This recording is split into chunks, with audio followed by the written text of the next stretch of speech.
My fellow Americans, this is Donald Trump, the best president ever. Better than Washington, Lincoln, Coolidge, Hoover, or Harding. That's a funny one. Harding got that skater smacked in the knees. I will be making a big announcement soon about a dirty joke using the name Harding. But I'm even better than Garfield. Although he's the most like me, he's fat, orange, and he likes junk food. I love junk food. He does too. Great cat. Great cat.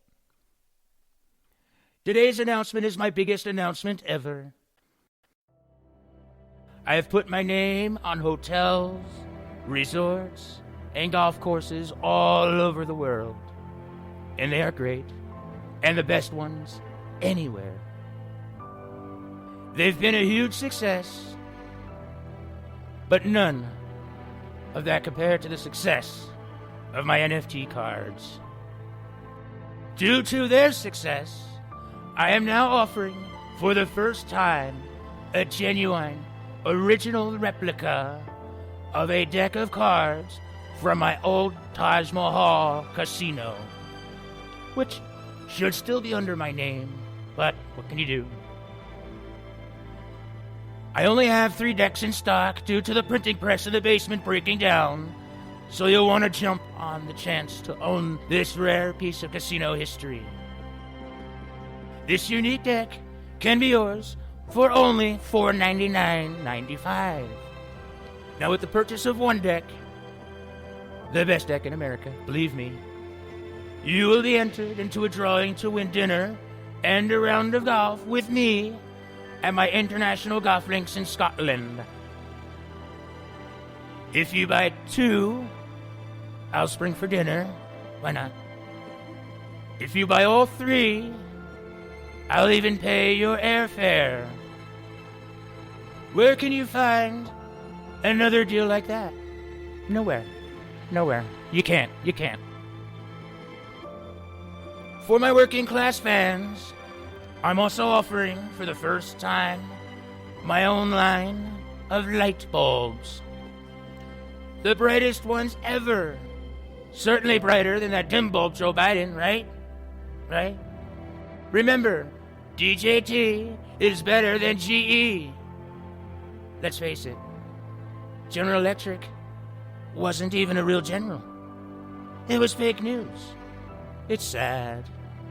Very sad. Fake news. And now an announcement even bigger than my biggest announcement.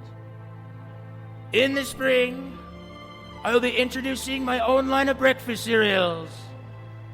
Trump cereals are going to be the most delicious and healthiest breakfast cereals ever. Kellogg's will no longer be great. Post will be in the past. And the big G is going to stand for gone. You'll be able to start your best day ever with a nice crunchy bowl of the greatest granola, Special D, and my personal favorite, honey sweetened Milanios. That's going to be great. You won't want to eat anything else at all, ever. These purchases will help me continue to flog the dead horse of the 2020 election, which we all know was stolen. So do your part and buy these great products and at least keep me relevant. Go to I'mASucker.com/Trump today. God bless you, and God bless the United States of America.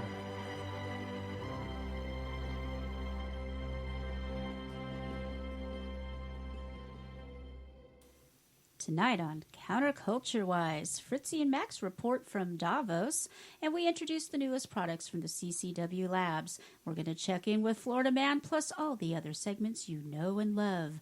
Don't go anywhere.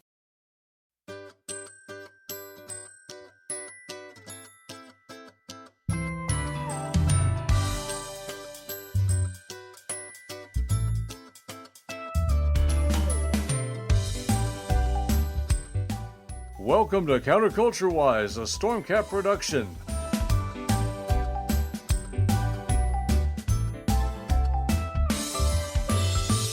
The views expressed on this podcast are those of the hosts, our guests, and the dog, and do not necessarily reflect the views of any of our platforms, our advertisers, or any other dog.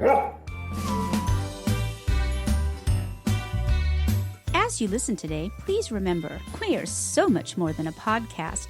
All of our stories we discuss are linked in our show notes on counterculturewise.com. Visit there for commentary, guest photos and links, animations, and fun merchandise. If you have a story idea or would like to be a guest on our show, contact us via our website. You can also follow us on Twitter, Gab, Instagram, Facebook, and all over social media, where we'll post memes, cat pics, and commentary that gets us booted off on a regular basis. If you're listening live, be sure to join our chat on Spreaker.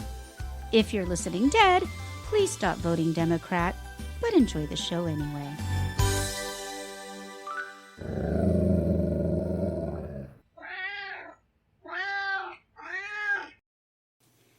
Well, hello.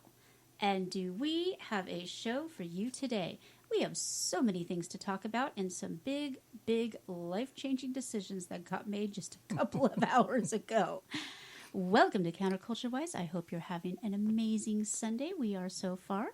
If you're listening live, please like, share, subscribe, do all the things. If you're listening after the fact, still do all those things. Let us know how you enjoy the show. If you hated the show, let us know that too. Still give us 5 stars no matter what. And buckle up. Buckle up, because you're in for a fun ride today. I am your hostess with the mostest, Ms. Melanie Hope. And here in front of me is, well, Mr. Wedding Singer himself. Well, I guess Mr. Wedding Conductor himself.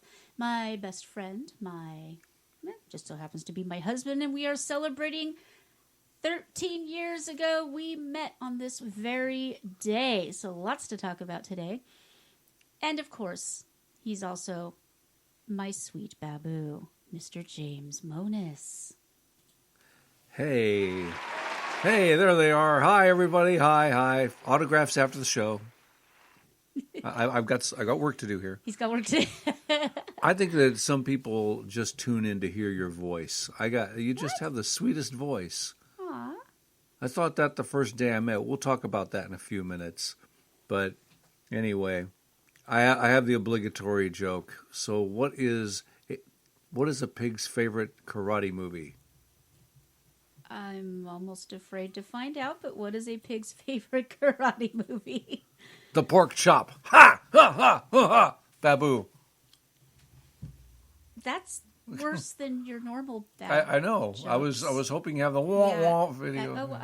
Let's see. I can do it again. Okay. No, you're gonna have to tell an even badder joke. Even badder joke? Even badder, yeah. White horse fell in the mud. That's about as funny as it is. That's not a good joke. What was the one I told you the other day? I can't remember. Oh, I thought you said badder, not better. Okay, I can. Badder. Worse. Worse. What was the joke I told you the other day? That I actually had to call you into the other room. I don't remember, I don't honey. either. It was so funny. Well, we don't want to waste a bunch of time on that nonsense. No. We've got lots seriously. to talk about. Well, I know you have someone to talk about that we said goodbye to this week. Not that, he was a spring chicken or anything, but... Oh, yeah. Years and years ago, back in 1994, Lauren and I went to go see Crosby, Stills, and Nash, and it was an amazing show. I'd always been fans of theirs. Of course, I was also fans by then of their previous bands. David Crosby was in the Byrds. Stills and Young were in Buffalo Springfield, and Nash had been in the Hollies. So they're founding members of all those groups, and they came together. David Crosby died the other day at the age of 81. 81? He had a good run. Yeah. exceptionally good run for, well, basically, junkie. But anyway, Well, yeah. yeah, he was druggy. I mean, I'm sure he cleaned up later in life, but he actually did time in prison for drug offenses. So I did not know that. yeah, he did. Amazing voice, great songwriter. He engaged with people on Twitter in a major way. Yeah. Of course, he was pretty much a polar opposite from where I am now on political issues, but Well, I mean, he did that's fry not his brain on drugs, so. well, that's I'm not going to dwell on that. So for all of his fans, and my prayers go out to his wife Jan and his son Django, and I hope they find peace, at least in knowing that they had a lot of fans. Yeah, he had, I mean, he had a lot of was an admirers. Amazing musician. He was Yeah. a gifted musician. Gorgeous voice too. He left a mark in the world. He really did. Definitely. So, you've told the story more than once about our meeting, and I just wanted to say, this is the 13th anniversary of the night that happened, when I fell for a cute drunk redhead in the...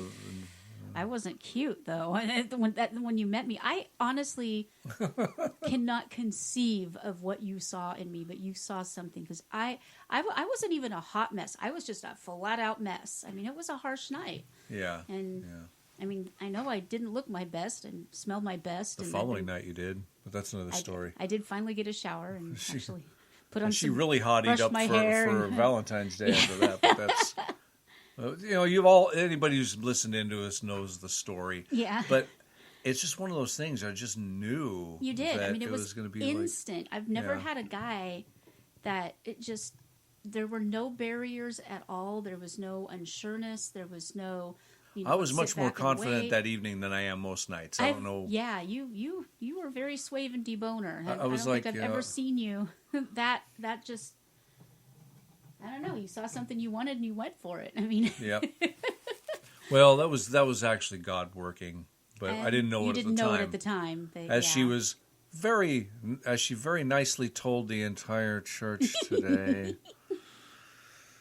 Well, they said, do you have any announcements? I thought it was a pretty big announcement. I mean, the way we met and what happened afterwards, the circumstances and what became of us is a testimony in and of itself. Yeah, that's true. While I was watching both my mother and my best friend die, I got to see you be reborn, and that was a gift. It was a gift that I really desperately needed, and they say God won't give you more than you can handle. Well, He did, and they don't read the Bible, but anyway, that's true. Apparently, because God. Yeah. Well, I mean, the Bible does say that God will give you the strength if you ask for it to deal with life's ups and downs, and I've had some amazing highs and some very downs. Down, doobie doo, down. Yeah, exactly. Yeah. But today I was able to have some fun. I went to right here in Central Texas, to be specific. It was in Temple, Texas, where we first landed when we came to Texas. And it was at And it was not at a Motel 6. No, it was not a Motel 6. We spent many months. Bridal Bliss Bash. It was put on by Bridal Bliss magazine, and there were all kinds of exhibits for brides-to-be and the grooms-to-be, but there were about 25 times more brides than grooms. Most guys just don't care. Honestly, it's like, you want the chiffon, get the chiffon. Let me go back to the ball game, or whatever. It's just not as important to us, generally speaking. I admire the men who did come, because especially since there were a couple of major football games on today. I think the Cowboys are still getting the snot beat out of them by the farty whiners, but that's another story for another time.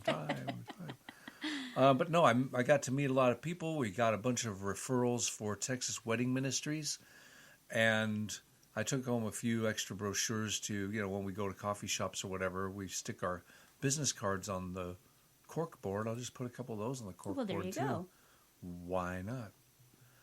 And so, yeah, I had a really good time. Met a couple of fellow ministers, and they're really great guys, and had a grand old time. And so, by the way, if you are in Texas and want to get married, we have people all over Texas who want to do this for you. Just contact Texas Wedding Ministers. You can find it on Google or Yahoo or Lycos or whatever else you use. Yakos. Yakko, Wacko, and Spot. Okay. Dot. Sorry, not Spot. They are doggies, though. Puppy children. Speaking of puppy children. I made a rash decision yes, today. You did.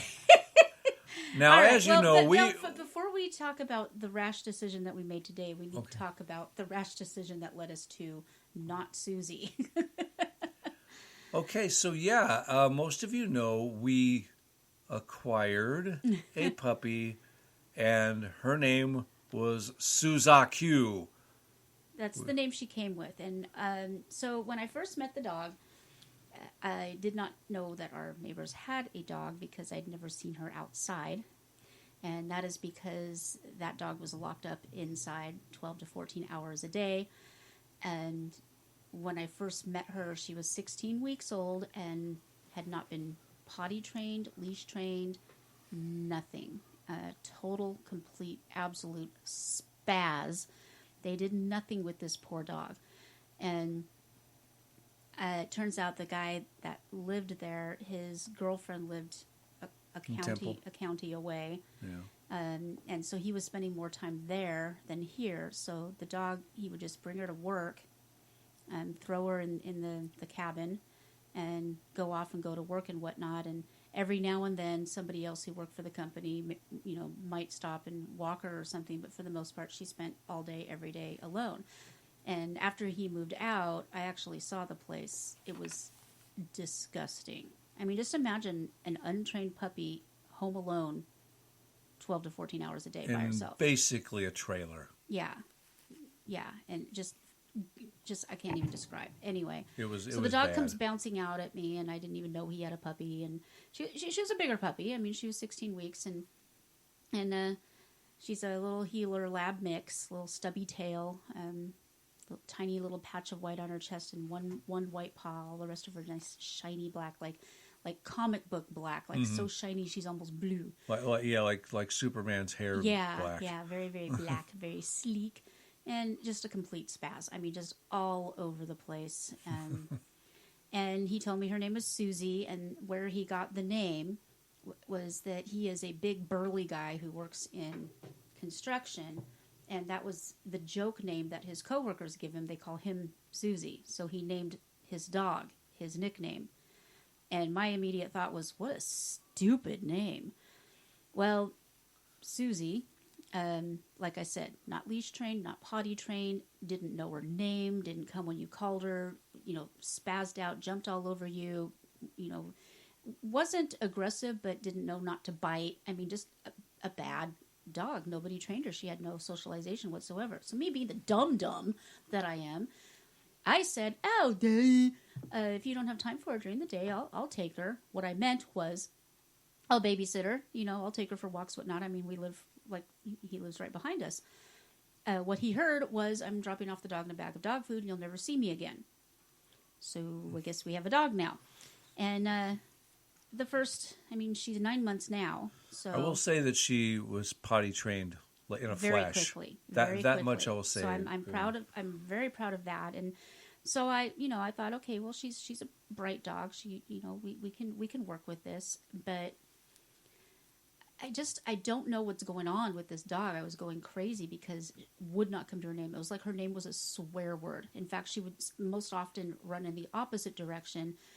Sometimes there'd just be no recognition at all. Like her brain had just switched off, and there you could actually see the dumb blonde model look in her eyes. Just no shine in the eye, nothing going on behind the eyes. And she, absolutely would not come to the name Susie. And I think it's because in her world it was a swear word. So I was at my wit's end. I didn't know what to do. I mean, she came with a stupid ass name, but it's like she was too old to change it. And this dog drove me over the edge more than once, to the point where I wanted to kill her. And I'm not that type of person. I'm usually very patient with animals, even awful animals. And husbands, but that's another story. Yeah. But I literally just wanted, I mean, I had to put myself on timeout. This dog had gotten me so angry a couple of times. Just Steam was rolling off her head, folks. Seriously. It was and pretty so I was bad. I was actually Googling, is my dog retarded? I mean, what's wrong with this damn thing? So I have a friend who swears by this lady who has a degree. Who ironically was in the bar. That's the night true. that we She met. was that. Was Ellen at the table? Yeah. I did not know that. She was one of the beautiful with women me. that you were sitting with at the bar the night I met you. Okay. I did not realize that was her. Yeah. That's funny.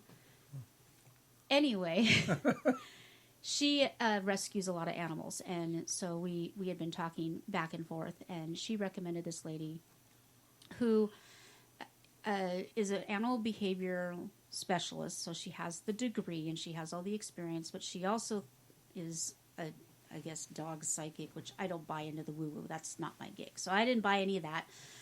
And she said, no, she'll really help you. I know, she'll be able to tell you and this and that and on and on. I'm like, yeah, I don't do the woo-woo. And she's like, oh, but it's only this much an hour. And I'm like, I mean, 15 minutes is like $60 or something. It's like a massage. I'm like, no, I don't buy into the woo-woo. You're not going to convince me. And I'm not going to shell out money for some crazy lady who says she can talk to my dog over the phone. I don't buy any of that crap. So she, in her infinite wisdom, just gave it to me as a Christmas present, so I couldn't say no.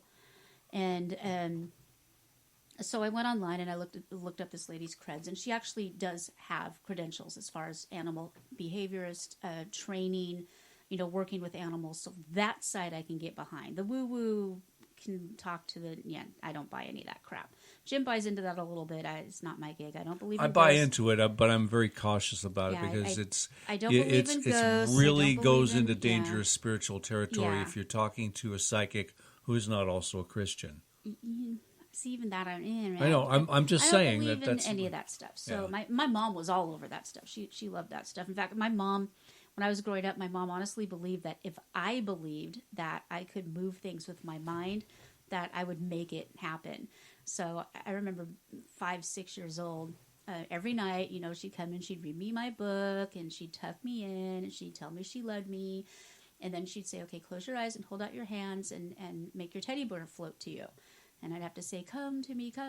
And, my teddy bear would magically be in my arms. And my mom put it there. But she honestly believed that if I believed that I was making the teddy bear float across the room, that I would. I've never heard that story before. Really? It's adorable. She honestly believed that. And so I found out later, she's like, yeah, you never really did float the teddy bear. I really thought you were going to eventually. I just figured, if you believed in it hard enough, that part of your brain would open up. I'm like, Mom, people can't move things with their mind. Okay, that's just not a thing. Anyways, I thought that was funny. So she also thought she was reincarnated off of the Titanic. So I mean, she had some weird ideas. Well, I mean, her ancestor was on another boat. Well, that's true. The Mayflower. Yeah, Direct descendant of the Mayflower person. All right. So I set up the time, called up this lady, and told her point blank, I'm not going to buy the woo-woo. So that's just so you know, the woo-woo ain't happening. But I am at my wit's end. And I tried to give her as little information as possible because if she was going to try to interject the woo-woo, it wasn't going to come out of me. But I did tell her, okay, that this dog just... I'd like to say the lights are on, but nobody's home, but there's no lights on. There's just no... She's right. The there's lights no there actually there. go out. The lights just off, and it's... I can't even describe, because, I mean... Even with Abby, even with my Golden, we play fetch, and she'd be like, oh, look at this thing over here, and she'd forget the ball and wander off. That's normal, but this dog is like, there is no ball. It's just... And there is no you, and... There isn't even a me. There nothing... just gone. And there's even times where she'll be in the middle of doing something, and literally will just freeze and stare off into space for a while. Just... So this lady... She said, I mean, some of the first things she asked is, what kind of food is she on? What breed is she and this and that. So the very first thing she gave me that was incredibly valuable is I always had because I had a flat coat retriever and then a golden, and they were always on lamb, and I always had them on high quality food. And she goes, no, that is, your dog's half blue heeler. That's the worst food you can have her on. She needs to be on salmon or beef. And I was like, okay, that's something tangible. That's something I can work on right away. And she goes, yeah, because I was telling her about how she just shreds everything, and she still kind of does that, but it's not as bad as it was. No, it isn't. And she said it's because the dog constantly has indigestion, and I've noticed that, you know, the things that come out of the back end of the dog is much more pleasant as far as what was happening before. So Right. that corrected a situation immediately.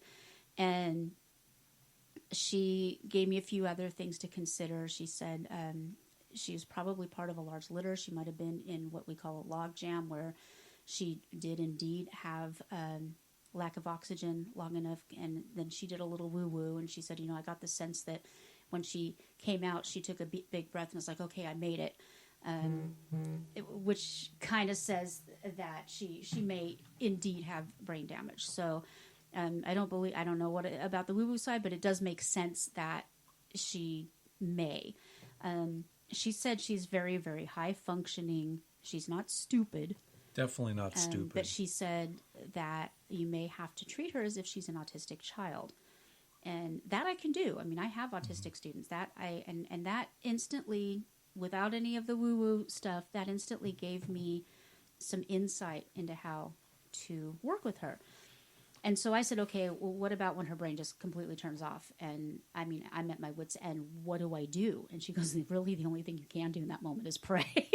It's like the dog's brain will kick back in eventually, but you know, as far as you're concerned, all you can do is pray. So that's pretty much where I'm at with her. And then she gave me some insight. She said, change the name, just change it. The name, she hates the name, doesn't like the name's bad. And then she's like, oh, she wants a stronger name and this and that. I didn't buy into any of the woo-woo, but what was really odd is she said, well, she really wants a powerful name, and she wants it to have an A sound. I'm like, okay, so she goes, like Abigail or Alexis. Literally the names of my two best friends that I've ever had that I've lost. I said, well, those two names are right out. Right. Those two are right out. And so I thought about it. The way she nailed it, basically. Yeah. Okay, I will give her that. Mm-hmm. I will give her that. For all the names in the whole planet that she could have pulled out, the name, and I didn't tell her that. Right. And I don't think even Ellen knew that, so Ellen couldn't have told her that. Well, I mean, she knew Abby's name, but for her to pick those two specific names, that was like, okay, that is a little woo-woo for me, but wow. So every animal I've ever had, I've either rescued when they're older, so you know I'm stuck with whatever name they have, or I rescue when they're very young, like all of our cats. I mean, Max, when he and Maggie came to us, they were 3 ounces, snot nose, crusty over eyes. I mean, I had to bottle feed them. I mean, but after when we were only supposed to foster them too, so they didn't have names or anything. But when they started feeling better, their names just popped in my head, like they told me their names. Mm-hmm. Abigail did the same thing. I got her at 8 weeks old. I called her Rooster Sauce for the first week, and just all of a sudden, no, Abigail popped into my head. And I'm not saying my pets name themselves, but at the same time, it kind of feels like they do, because it's like once the name pops in your head, that's it. And I know sometimes we agonize over how to name our animal or our child, and we go through all these names, and then we decide, and that's what we bestow upon them. Every animal I've ever had, from Sasha to Isabu to Abigail, they've always just, this is my name, and it pops in my head, and that's their name. And even Maisie, when we rescued her, I didn't know what her name was. She was an older doggie, and they had given her the name Ginger, and of course that meant nothing to her. And when I took her out for, to get to know her, and took her out to the parking lot, walked her around and stuff, the name Maisie just popped in my head, and she came to it. Mm-hmm. So I don't know if that was her original name and she found a way, or if that was just something that just worked out. So I told Jim all this stuff, and I told him, here's the woo-woo side of stuff I don't believe. Here's this tangible stuff. I literally went to the store and got her salmon and sweet potato that night, because she said no. Get her no corn. Rice is not good for her. do not give her lamb or chicken. And it's like, okay, that's going to be rough. So she's on some, she eats better than we do. But I did find some salmon and sweet potato, and that instantly made a difference. And that was, according to you, it was pretty hard to find it that didn't have It's so hard to find. It's like, I even found one, it was like, 100% bison, and then the second ingredient was lamb. I'm like, but used to have to go out of my way to find lamb. I guess lambs are cheap now or something. I don't know. But anyways, finding a non-lamb food was actually hard, even in the most expensive areas. So we did that, and one other thing she said is that I need to get her hearing checked because she's sensing that she might have some deafness in one of her ears. So she said, because I said I've tried a dog whistle, I've tried calling her gently, calling her meanly, calling her nasty, banging on the side of the house, whatever. So we have metal sidings, so when you bang on it, it's really loud. Very. And nothing, just no recognition there at all. She said, well, try a clicker, because she said if she does have a hearing problem, she might feel the vibration. And so I did. That night I got a clicker and I got her new food. And then while I was telling Jim, okay, let's just change her name. Let's just do it. Because first of all, Susie's a stupid-ass name. No offense to anybody named Susie, but it's a dumb name for... Well, okay, it's not a dumb name for a dog. It's dumb the way she got it. And it didn't suit her. And just say, my nickname's, Dum Dum, so I'm going to name my dog that. It's like, no, that's not how you name your dog, you idiot. Anyway. So I'm doing the dishes after I tell Jim this, and he's like looking up baby names and stuff as you do. And I'm just doing the dishes. I'm listening to, some YouTube something or other, and the name Aaliyah pops in my head. I'm like, that was interesting. I said, well, what do you think of the name Aaliyah? And she raised one of her ears. I'm like, oh. So later on when I was done with the dishes, I'm like, okay, well, lady said she wants a strong name. It starts with an A. So I went to the internet and looked up strong names that start with A. And for some reason, Google popped up strong dog names that start with A, which I did not type in, but thanks, Google. And number 1, Alexis. Mm-hmm.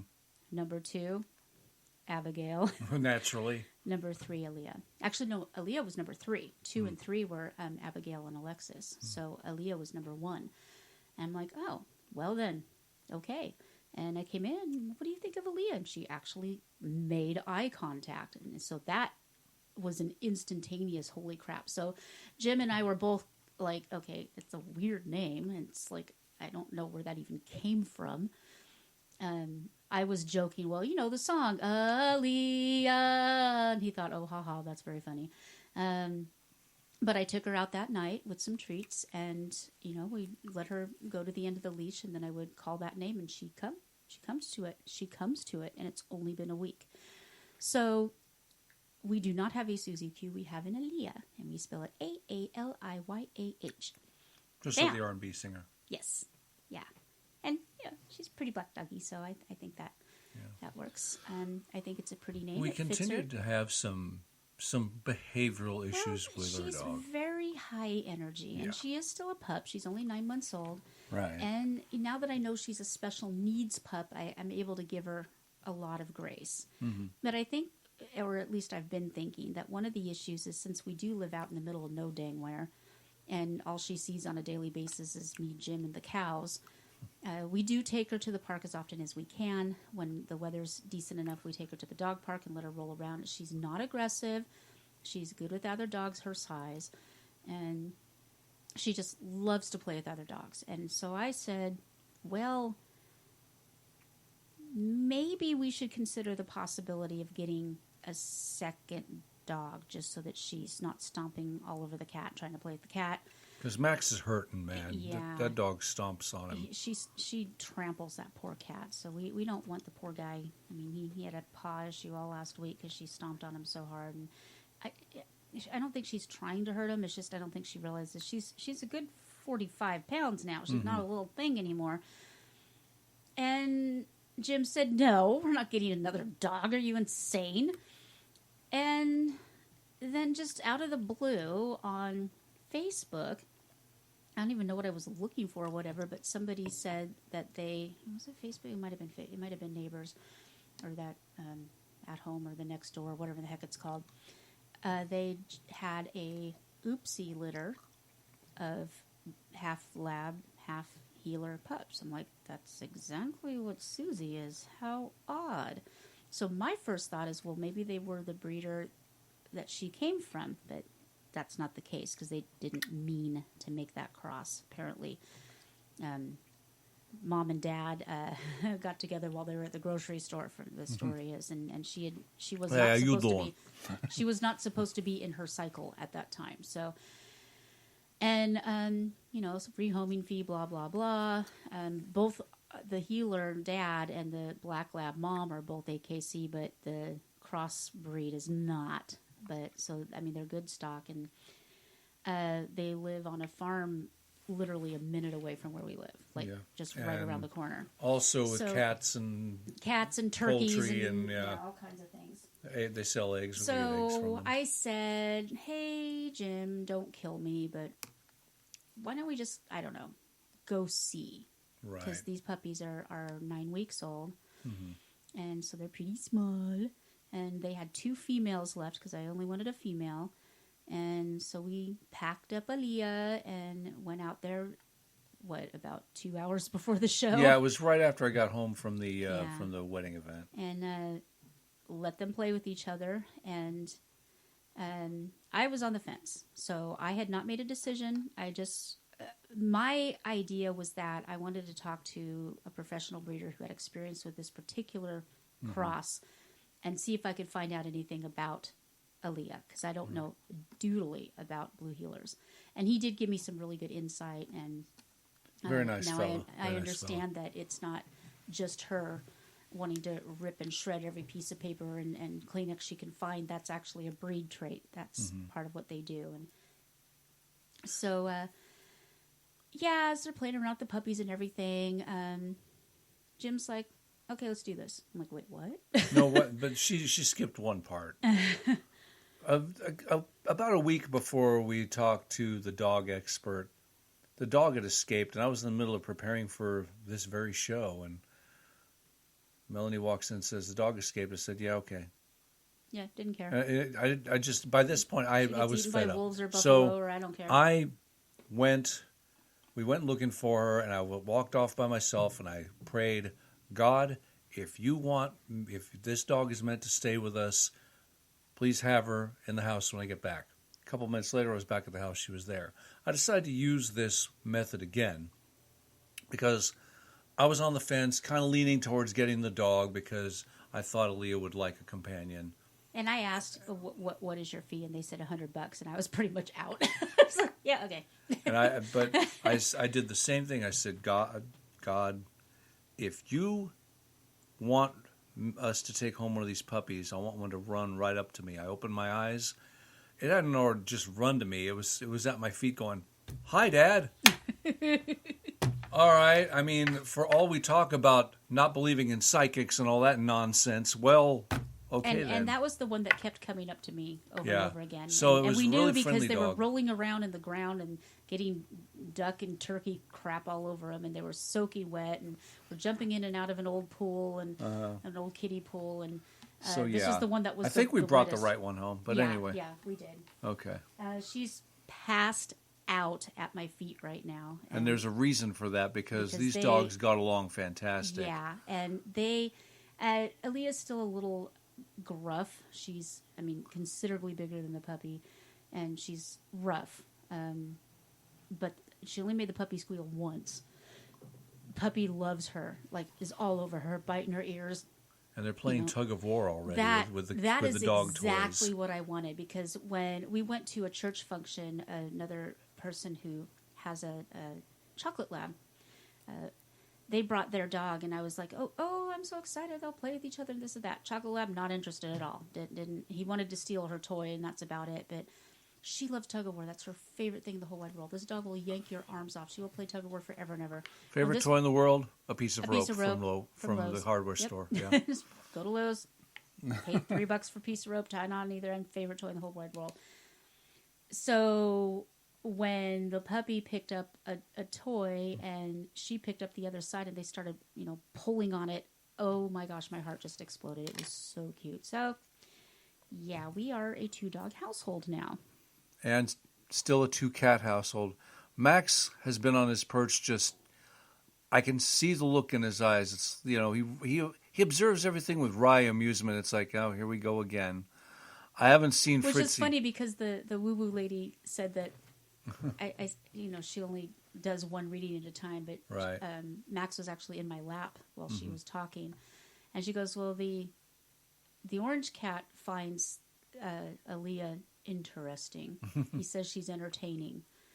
It's like, well, it does sound like something Max would say. So, dance! Yes. The gray kitty thinks that the reason she's following her around and growling at her all the time is because she thinks that she needs to discipline her. And she said, just tell her that I'm the one in charge. I discipline the dog. I don't know if I buy into that or not. But I had a long talk with her, and she just blinked at me and said, I love you, Daddy. Yeah, that's about all you. Geez, all right, I love you, Daddy. Yeah, jeez. Jeez. This cat, oh my goodness. And she and Max will be making an appearance very shortly here. Yes, actually, we sent them out in the field. They haven't done that for a long time. A long time. Yeah. All right. Well, do we? Oh, this is something I wanted to read. Okay. This is a study that's kind of a duh, but this came out from Harvard. And interesting. The headline is, to be successful, chase your purpose, not your passion. And this goes, it flies in the face of everything everybody tells you all the time. Find your passion, pursue it, and this and that. You could have a passion for something you're absolutely crap at. Well, though. Yeah. I guess that's their point. Yeah. Or is it? I don't know. I haven't read the article. Well, I'm just going to go ahead and read it because I think this is a very valuable article and it's quite short. So, excellent. Follow your passion is one of the most frequently repeated bits of work advice. So this comes out of Inc. magazine, and of course we will have all of the links archived, of course, on counterculturewise.com. So make sure you visit there.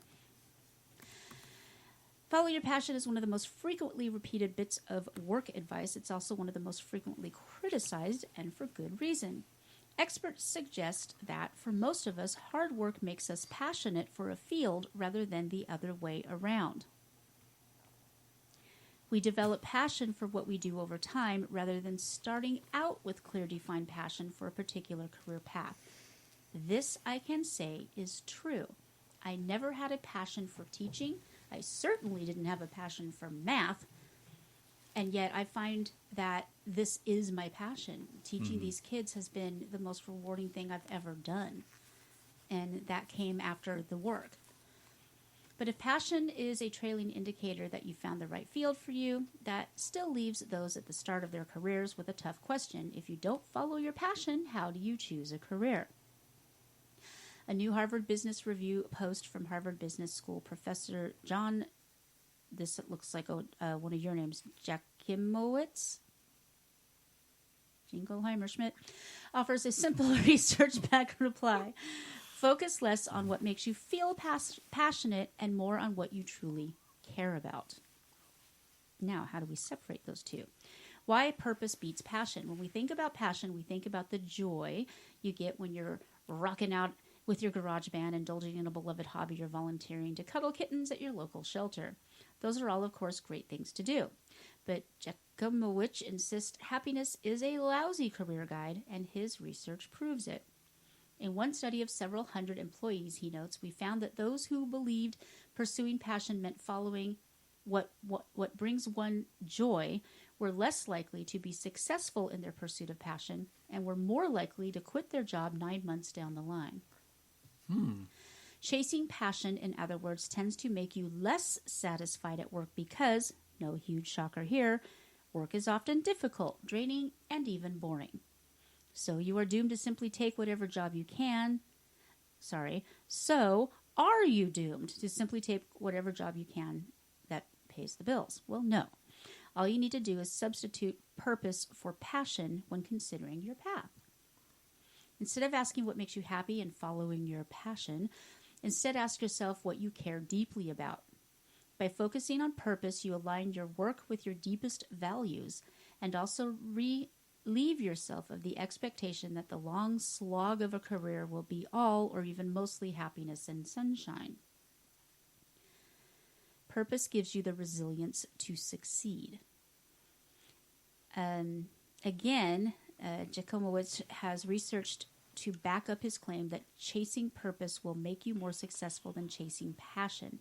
In another set of studies, I found that passion alone is only weakly related to employees' performance at their work, but the combination of passion and perseverance, for example, the extent to which employees stick to their goals even in the face of adversity, was related to higher performance.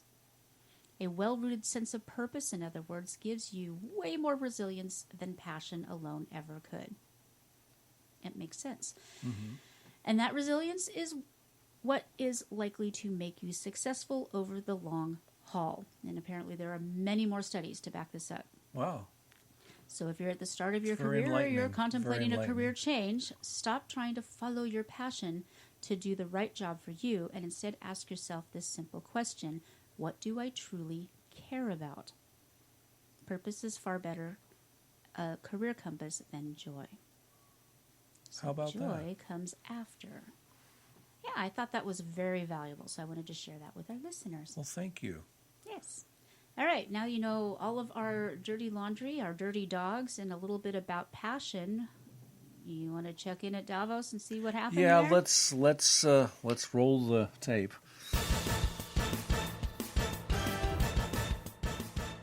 Tonight, CCW News brings you coverage from Davos with our own roving reporter Phrytzie and news anchor Max von Riegelbieser, live at the World Economic Forum, where hundreds of real-life zillionaires fly their private jets to a resort in Switzerland as part of their plot to overthrow the world. Take it away, cats, and keep it. Thank you, Larry! Larry? Really? Let it go, Chuck. Phrytzie and I are thrilled to the tips of our whiskers to be part of this press corps here in Davos, Switzerland. The security here is a sight to behold. While all the rich and powerful people were being wanted, patted, and checked in, we just walked right in between the guards' legs. The best part about being an apex predator is that we fit right in with the rest of the attendees. Oh my gosh, Big Brother, there are so many famous and fancy people here I hardly know where to start. I think we should go right to the top. Which one of these old scary bald men is in charge? I honestly don't know, dear sister. They all look and sound the same to me, too. Oh, I think I recognize that guy talking over there. He has a really distinky accent. Let's start with him. Hello, Mr. Soros. We're here from CCW News, and we are big fans. We loved you when you only lived twice in Austin Powers. Would you please take a few moments to tell us about your role here? Hello, Miss Kitty. Welcome to my event. Soros could not make it this year, I am afraid. I am the founder of the WEF, Klaus Schwab. 6 million apologies, Herr Schwab. My sister does get you too confused sometimes. After all, she is a cat. We do appreciate you taking the time to interview with us. Our listeners are curious about the goings-on, given that there are so many odd conspiracy theories about how you want to control the entire planet's food supply, technology, medicine, energy, banks, communications, and population. They even say you want to create human-robot hybrids and designer stomach enzymes that you can use to reprogram and control people. Yes, that is all true. It is? Every single thing? Then why are other reporters being called tinfoil hat-wearing lunatics for asking if what you just said was true? And if it is all true, why are you doing it right out in the open for all to see? Well, we cannot have the general population concern themselves with the difficulties of our plans for them. It is better to have them believe that it is not real. They are so easy to manipulate that they will believe anything the talking box tells them. So we do not even bother to cover it up. I have even written a book that they could read about it if they wanted to. Oh, I don't understand half of what you just said, but it sounds nice. I hear that the theme this year is corporations for a fragrant world. That is cooperation in a fragmented world, Miss Cat. We intend to master the future by forcing big corporations and technology to work with governments for the Great Reset. But what if people do not want to cooperate? That would be most unfortunate, mein Cat. Oh dear. I did not see that coming. Well then, perhaps you should pay better attention. Auf Wiedersehen, Mr. Cat. Oh gosh, Big Brother, he got so mad over a little question that he stormtrooped off. I wonder why he was so upset. He seems to have everything he could ever want. He could be using all of his power and money and influence and smarts and connections and scariness to try to help people instead of being so mean and bossy all the time. It looks like I have a lot to read up on, dear sister. Look, here comes another one of the bigwigs. He is the president of Europe's largest industrial company, Siemens. I'll bet he's got more money than Kirk Cameron. Hello, Mr. Jim Hangman Snape. Do you have time for a quick interview? Oh, I've always wanted to meet you, Mr. Snape. I just wanted to tell you how much I love how you always treated Harry Potter like you didn't like him when you were just really a sad man who got hurt and then actually saved everybody in the end. I knew all along that you didn't kill Dingleborg. You don't look like Alan Rickman, but I know he was just playing you in the movies. I bet you're even nicer in person than how you were played in the movies. What in the world? So what would a wizard be doing at the World Economic Forum? Not a wizard, Oh, 1,000 pardons. That's correct. The wizard thing is only for the movies. In a way, it's a relief. At least that Klaus fellow will not be able to wish his new world order magically into effect. Now, since you are featured here at the WTF, you must still be very powerful in a different way. What were you here to talk about? I am here to discuss ways to save the climate. Oh no, Mr. President of Siemens, is the climate really going away? What will happen to the flowers and the birds and the lizards and the peacocks and the cows and the porcupines and the crabgrass and the pine trees and the fishes and the yellow-breasted sapsuckers and the goats and the kumquats and the platypuses and the hippopotamuses? Don't you worry, Miss Cat. It's not going away completely. It's simply changing. It is? Yes, and one of the main things we're talking about here is how we can correct that and continue to make the climate livable on Earth. A noble goal indeed. If I could only understand what you were talking about. I think I should go now. 1,000 barometers of pardons, good sir. I assure you I have only the best of intentions, but I am in the end just a cat. I don't always express myself in my intended way, but I promise I will do my best to understand and be understood. Fair enough. What is your proposal to help fight climate change? We strongly believe that a key component of success in this area is to reduce the number of meat eaters on the planet. You're not talking about us, are you? What?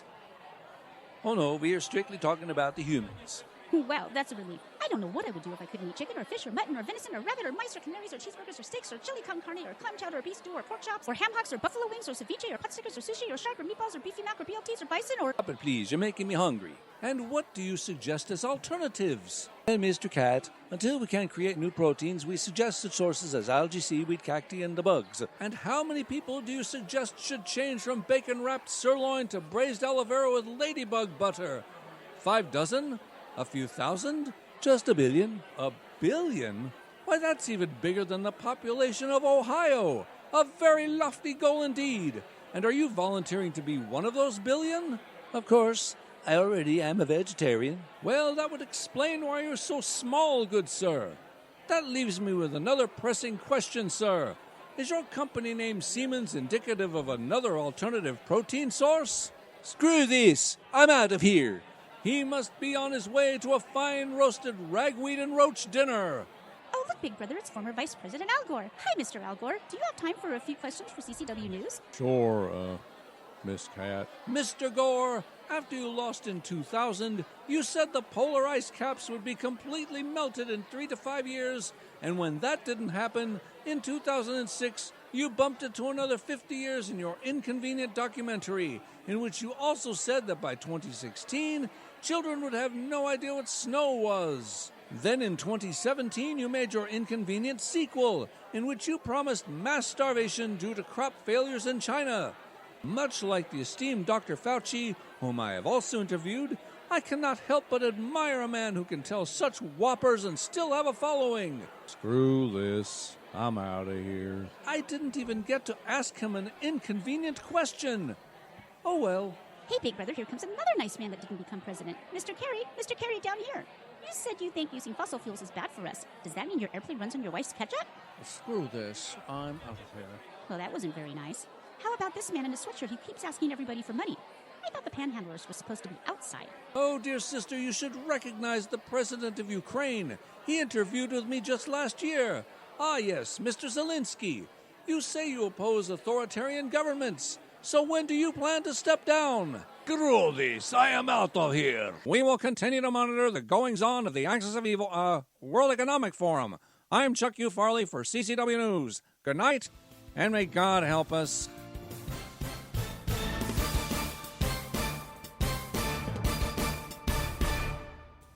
Well, that went as well as can be expected.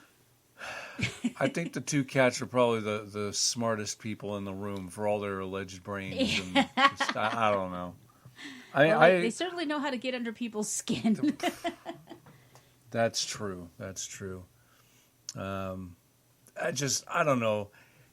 You think of all the James Bond movies that have come out in the last 60 years, and there were so many Bond villains who were just like, I mean, these guys were all Blofelds, walking around like plotting Literal world domination. Germans trying to take over the world. I mean, that's always a good idea. They've tried. They failed. Okay. We have the absolute poster child of cute going on in the office right now. Yeah. The favorite toy of all time is now being tugged on either side by both dogs. It's absolutely adorable. We didn't initiate it. Nope. The puppy picked it up and brought it to the big one, and yep. I think we have the beginning of a beautiful friendship. I think we do. I think we did the right thing. All right. Never in a million years thought that Jim would want another dog, but there I you didn't. go. I didn't. But at the same time, I did want a companion for Aaliyah. I keep wanting to say Susie. Yeah, the name that shall not be named. The name that shall not be. But I knew Aaliyah would want a companion, and Max isn't up to it, and Phrytzie isn't having it. So I think it'll be better to have two dogs than one. Hey, they're like I don't want potato more chips. of them, mind you. They're like potatoes. Yeah, didn't they say they had 20 dogs on their farm? Yeah. They had like 1 million cats and a big old turkey that was really upset with our presence. The turkey didn't want our presence. Yeah, he was all flayed out and just like shaking and what's just doing here? Smacking his wings on the. It was funny. You want us to whack his, huh? Yeah, seriously, it was a big old turkey. That's exactly what that it was is going to make too. a yummy Thanksgiving dinner. I'll tell you what. Yeah. Okay, well, we're almost at the top of the hour, and we haven't even hit news of the weird and wonderful. This one is weird, so let's go ahead and... Counterculture-Wise is proud to present News of the Weird and Wonderful. Here are your hosts, Melanie Hope and Jim Monis. Yep, this one falls under the odd.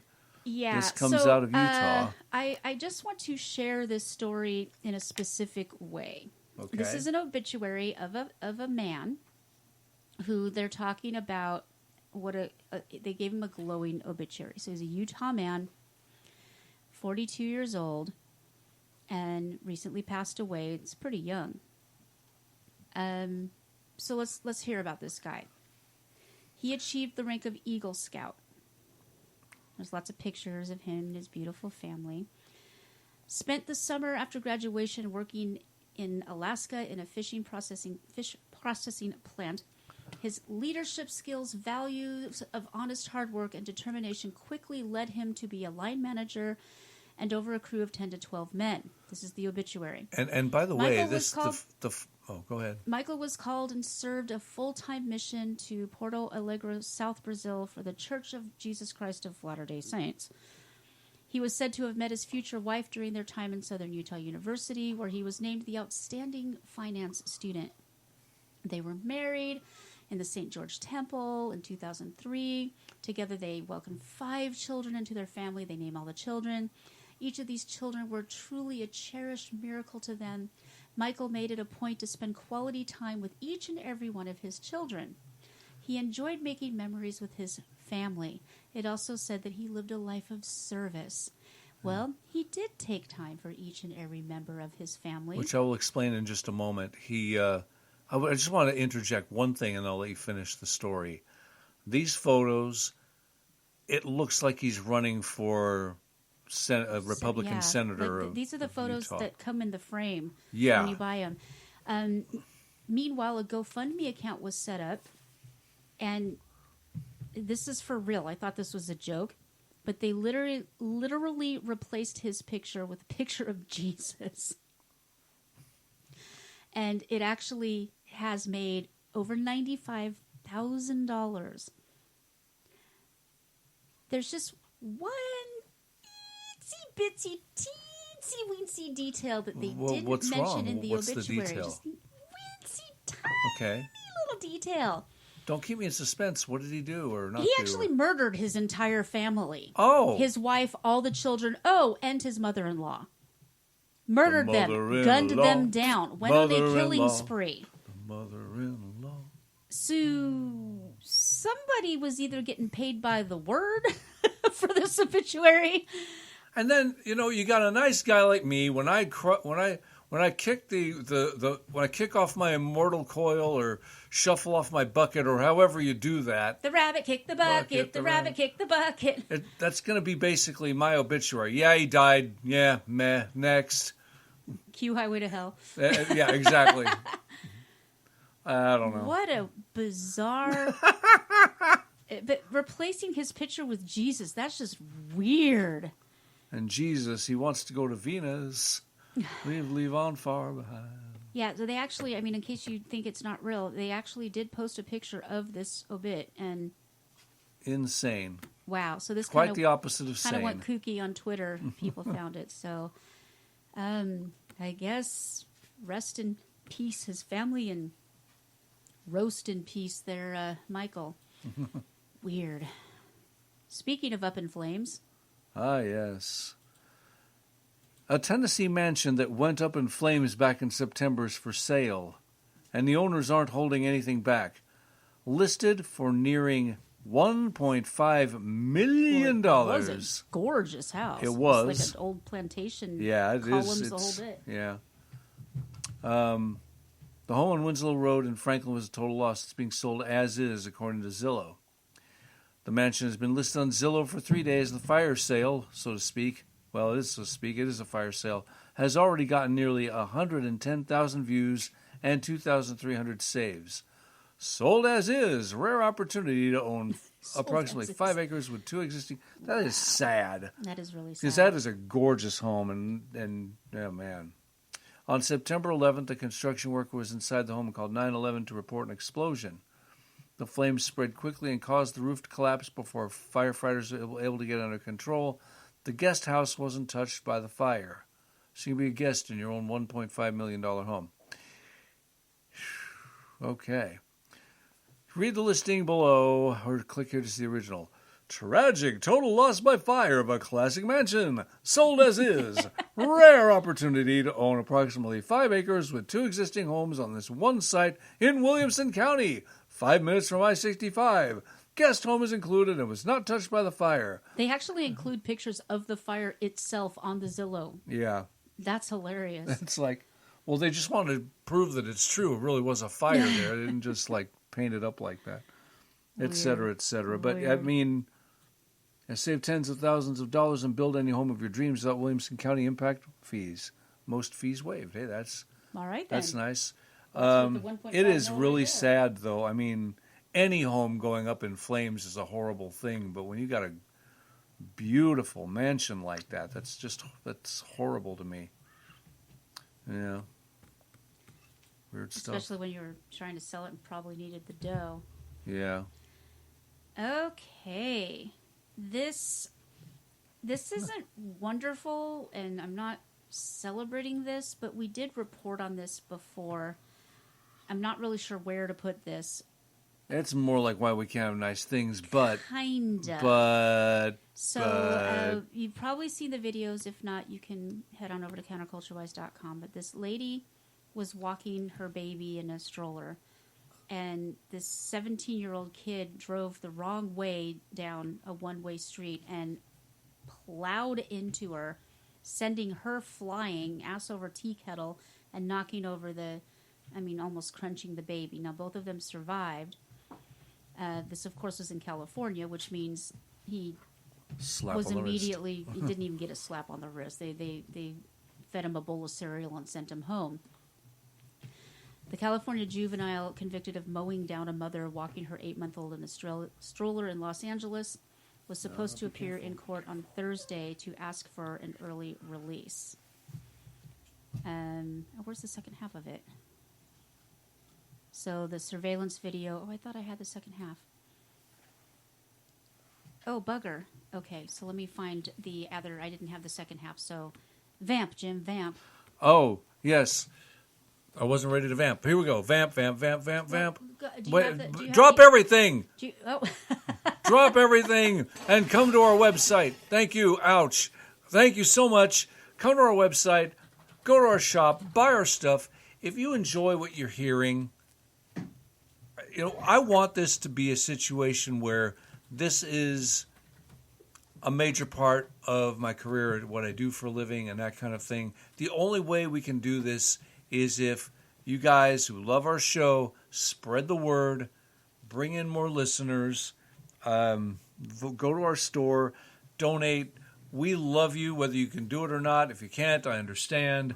But if you can support us in any way, shape, or form, that would be mighty good. And if you want to be a sponsor on our show, like we say at the beginning and the end of every show, contact us through our website, through our email, and we will get to you. We'll give you a very reasonable rate to help you spread the word about your business or service. How did I do? You did great. Thank you. I still haven't found it. Okay. So coming up later this year, we're going to have a whole lot of interviews. So there was drugs and marijuana in the kid's system. He didn't have a driver's license, and he was already on probation for a prior offense, felony poisoning, after allegedly spiking a high school girl's drink. I mean, this guy's a piece of work. Oh, isn't this guy a peach? Yeah. Why isn't he behind bars already? California, that's right. Yeah. Texas, he'd have been strung up. But anyway, that's one of the reasons. Thin white male with neck tattoos. Surprise, surprise. What are we chewing on? See, I was really hoping not for the what are you chewing on during our show. Or for me was saying under my breath, be careful, because the dog, the big dog had her total face around the puppy's head. The name of the kid. They don't give you the name because he's a minor. Because he's a minor. So I can't look up the story. Oh, anyway. He wants early release, but something else happened, and I wanted to find... Keep vamping, Jim. Keep vamping. You got one job there, Jimmy. I got one job. It's commercial break time. Here we go. All right. It's not commercial break time. I don't know why this wasn't up. Yeah. It looks like they took the same... So they do this thing where they'll take the same article and like refurbish it, but not actually change it. So the 17-year-old who ran over a mother walking her baby in a stroller in 2021 and received just a few months of diversionary camp as punishment. Well, golly gee willikers, he was gunned down in Palmade, California this week. So his name was Christopher Baca, whom... you say Palmdale? Yeah, Palmdale. He wasn't identified until now because now he's dead. Yeah, apparently he's such a piece of work and such a fine, upstanding citizen that after they didn't, like I said, they didn't give him a slap on the wrist. They sent him to summer camp. He almost kills this woman and her infant. He almost killed another girl by poisoning her drink. And he's out there just he would have. And he done got gang banged. So there you go. He's gone. So like I said, that is tragic. We're not How really old was he? 17? Yeah. My God, where are the parents here? We're not celebrating this, but at the same time, it's like we finally. I mean, got justice. the world is not a worse place for it, but No. I'm just saying it's like. It's sad that it had to come out that way. Yeah, I mean, 17, you're still in the prime of your life, and you can still make the decision to change things, turn your life over to God, whatever it takes. Just doesn't seem like he was interested, and he got what was coming to him. So, afraid so. The woman feels like. She said the universe delivered the justice. Don't whiz on the electric cord. Sorry. The universe delivered the justice we weren't given in court, but a much harsher punishment than he'd have been dealt in a court of law, she said. So it's kind of a bittersweet thing for her. Very sad, and yet at least she finally got to see justice. So, yeah, I'm sorry that was so hard to find. Like I said, they did this thing. It's the exact same article with the exact same outlet, but they didn't update it in the archives. Okay, you need to come out of there. Now, on what other podcast can you hear us disciplining dogs? This is a unique situation. There is no other podcast in America that I have ever heard. Too bad we're not on video because the cuteness would be off the Do you charts. think Joe Rogan would interrupt Ben Shapiro to say, hey, down. You know what? What? Steven Crowder does it all the time. He does? Yes, he does. He disciplines his dog all the time. Excellent. Yes. Dogs on camera. And that's a great story in and of itself. Although the entire conservative podcast world is just, it's all they can talk about is that I feel like Mommy and Daddy are fighting and I don't like it. Yeah, pretty much. Congratulations, Steve. You did good for yourself. Anyway. Our next story comes from here. Some teachers are absolutely wonderful and the biggest supporter of their students. It is the law of the universe that you get back the love you spread, and a particular group of students let their teacher know how much they love her. She is a widely loved teacher who most probably took care of all kids to the best of her abilities. So in order to honor their teacher during Christmas, this entire class contributed and bought the most special gift anyone could ask for. Her reaction to this wonderful gift was caught on video and was posted by Reddit by somebody. It begins with the teacher lovingly called Miss Pow Pow bursting into tears as soon as she realized that her students had bought a Christmas gift for her. She asked them in between happy tears, "What is this?" And the students asked her to open up in the middle of the class. She first opens up a thank you card from the class and she breaks down in tears saying, "Teachers never get thank you." She goes ahead and opens the gift, which is a Steelers team jersey. Those things are not cheap, by the way. The genuine ones, yeah. Easy payments, nice low. Anyway, with powwow written on it. That's bad. That's cool. The teacher's absolutely happy and surprised to see such a thoughtful gift from her students. She holds a T-shirt up and is not able to process the enormous love of her students. She screams in joy, cries, and continually expresses her shock throughout. This adorable video has gathered several thousand views on Reddit and 3.4 thousand upvotes. So, congratulations, Miss Pow Pow. What a great, great gift. Very sweet, very thoughtful. It's more thoughtful than what we got our electric shop teacher. What? I don't know. More powerful. This is... we pulled our money together and hired an exotic dancer, and all he could do was just stand there with his mouth agape as this woman was gyrating with all her jewels and bells and stuff. How do kids... We were all, 17, 18 years old. It was... You terrible children. Did he enjoy it? Oh, hell yeah, he loved it. He loved it. But where did she... I don't remember where... It couldn't have been on school property. Couldn't it have? Well, nowadays it could. No, it was absolutely in our shop class. Good Lord. Yeah.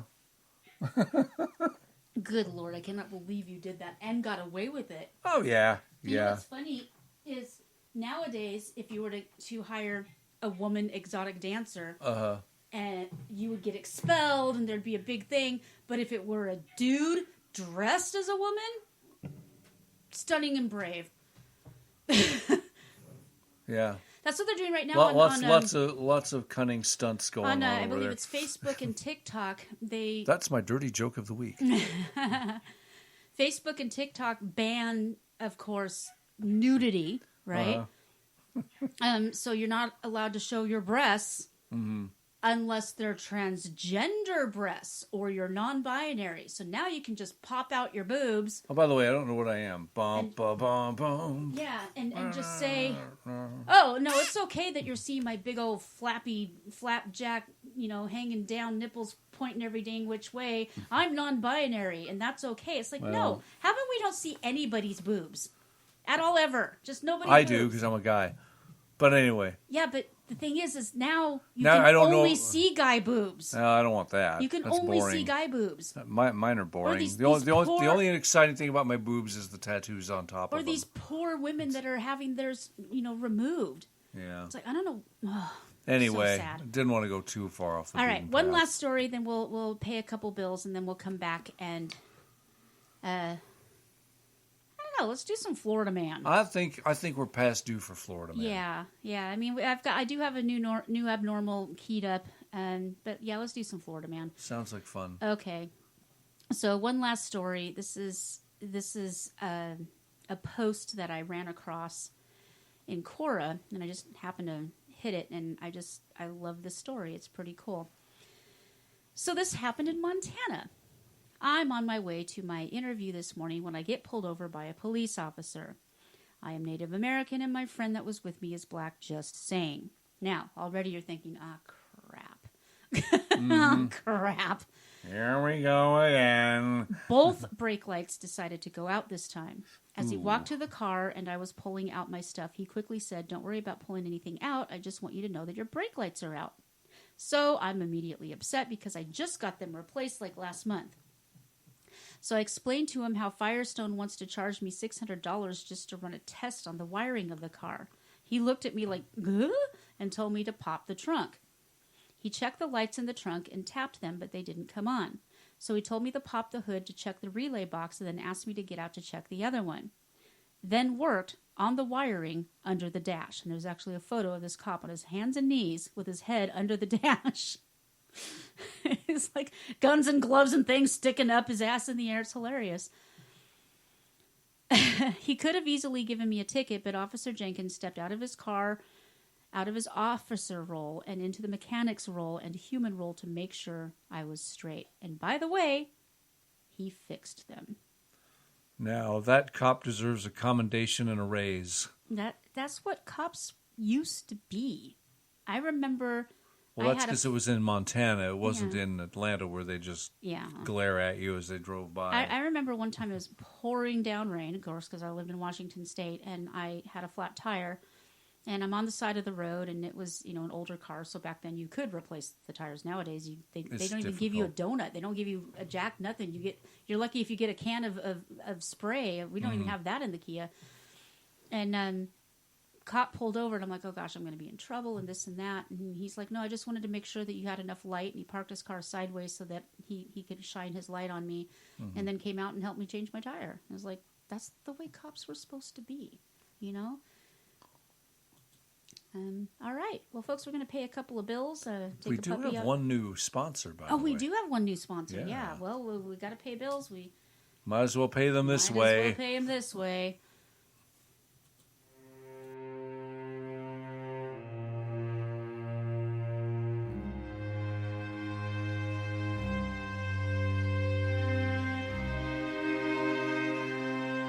Now that the masks have finally come off, large portions of society are reckoning with the fact that they enjoyed being imprisoned in their homes for nearly 3 years. Businesses no longer bother with customer service, co-workers no longer bother changing out of their pajamas when they come to the office, and men and women no longer even bother with dressing up to go on dates. In celebration of this mediocrity, CCW Labs presents a new line of cosmetics, toiletries, and other personal care products for the man or woman who simply no longer gives a damn about themselves, their hygiene, or their effect on society. Introducing Meh, a line of quality health products for the modern person not bothering to go anywhere. Our Impudent toothpaste is especially formulated to clean the Cheeto sheen off your gums and guarantees to barely cover the garlicky goodness of your sequestered self. It's available in Winter Meh, Spear Meh, and Cinna Meh. With our line of Meh-Trollium jelly products, you can get back to the moist skin that months indoors took away. The line includes Meh-Zine eye drops to help you adjust outdoor life, and Preparation Meh to help ease the pain of standing up again. Men and women will need our Meh-Baleen makeup line in order to be accepted into polite society, with colors like Mesmerize, Material Girl, and our full line of Metallics. You'll find colors to match your skin tone and your total apathy. Our products are only available online because that's the only way anyone shops anymore. Order today, or don't. I don't care.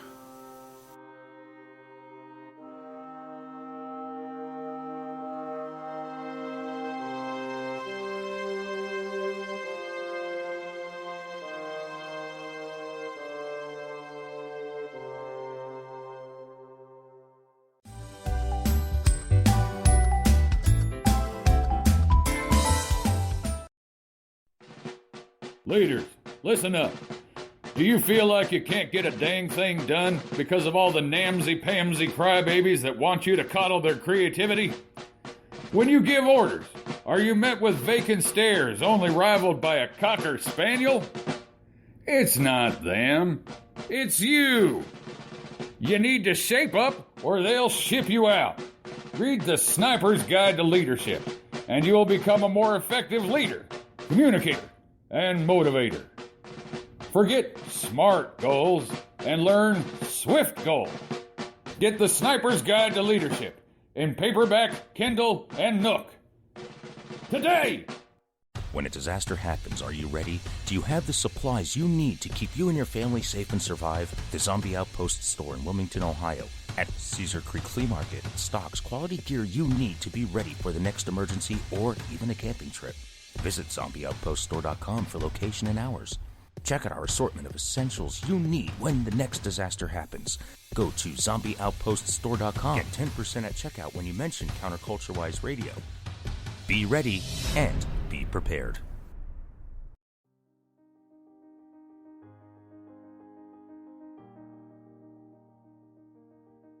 These are triggering times. Between mean bosses forcing you to work your full shift as scheduled, having to actually be considerate to your fellow human beings, especially your friends and loved ones, and also having to constantly endure microaggressions from people who honestly believe they're innocent and have the best of intentions, not to mention Orange Man bad, the world can make you want to pull your blue hair right out of your head, bark like a dog, and scream "ree" at the top of your lungs. Yes, the world is a scary place, but your car doesn't have to be. Introducing the Toy Motor Safe Space, the first SUV designed and marketed for millennial college students and the professors who inspire and influence them.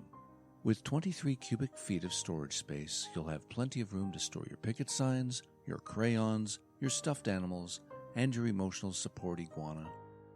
Each seat has its own retractable blankets and booster seat-style double seat belts to cradle and comfort you. The bubble wrap enhanced bumpers will give you that college feeling even when you are on the road.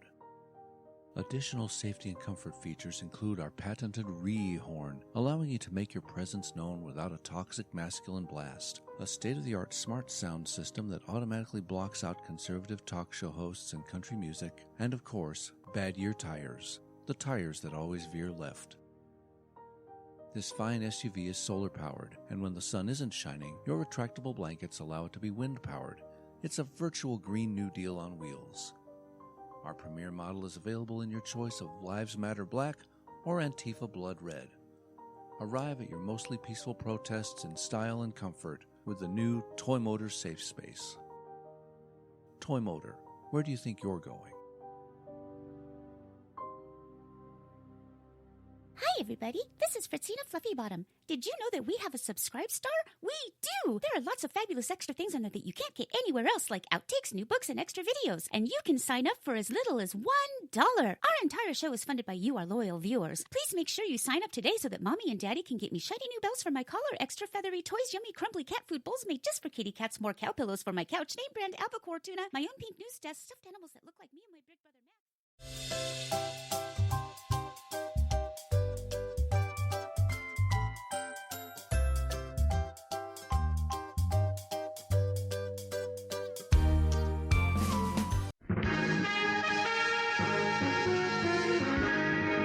This is not Bubba Walters.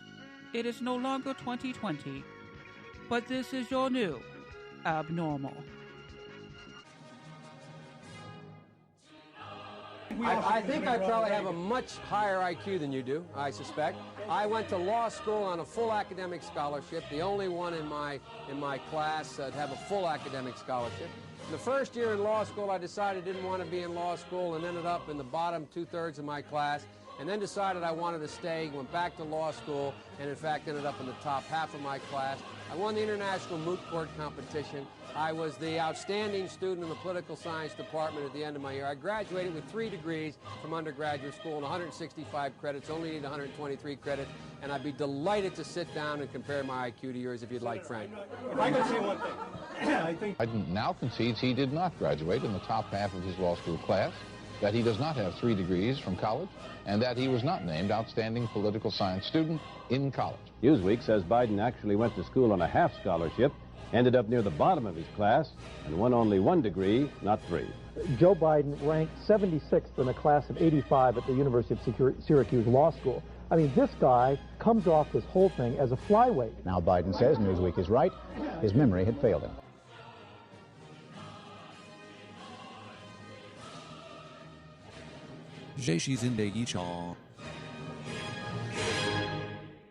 I'm the only president they got. So we're gonna postpone Florida Man for just a few minutes. I know we promised that, and we're definitely going to get to it. We'll still do it. We'll I get mean, to we it. got a little bit of wiggle room, and since our audience isn't with us,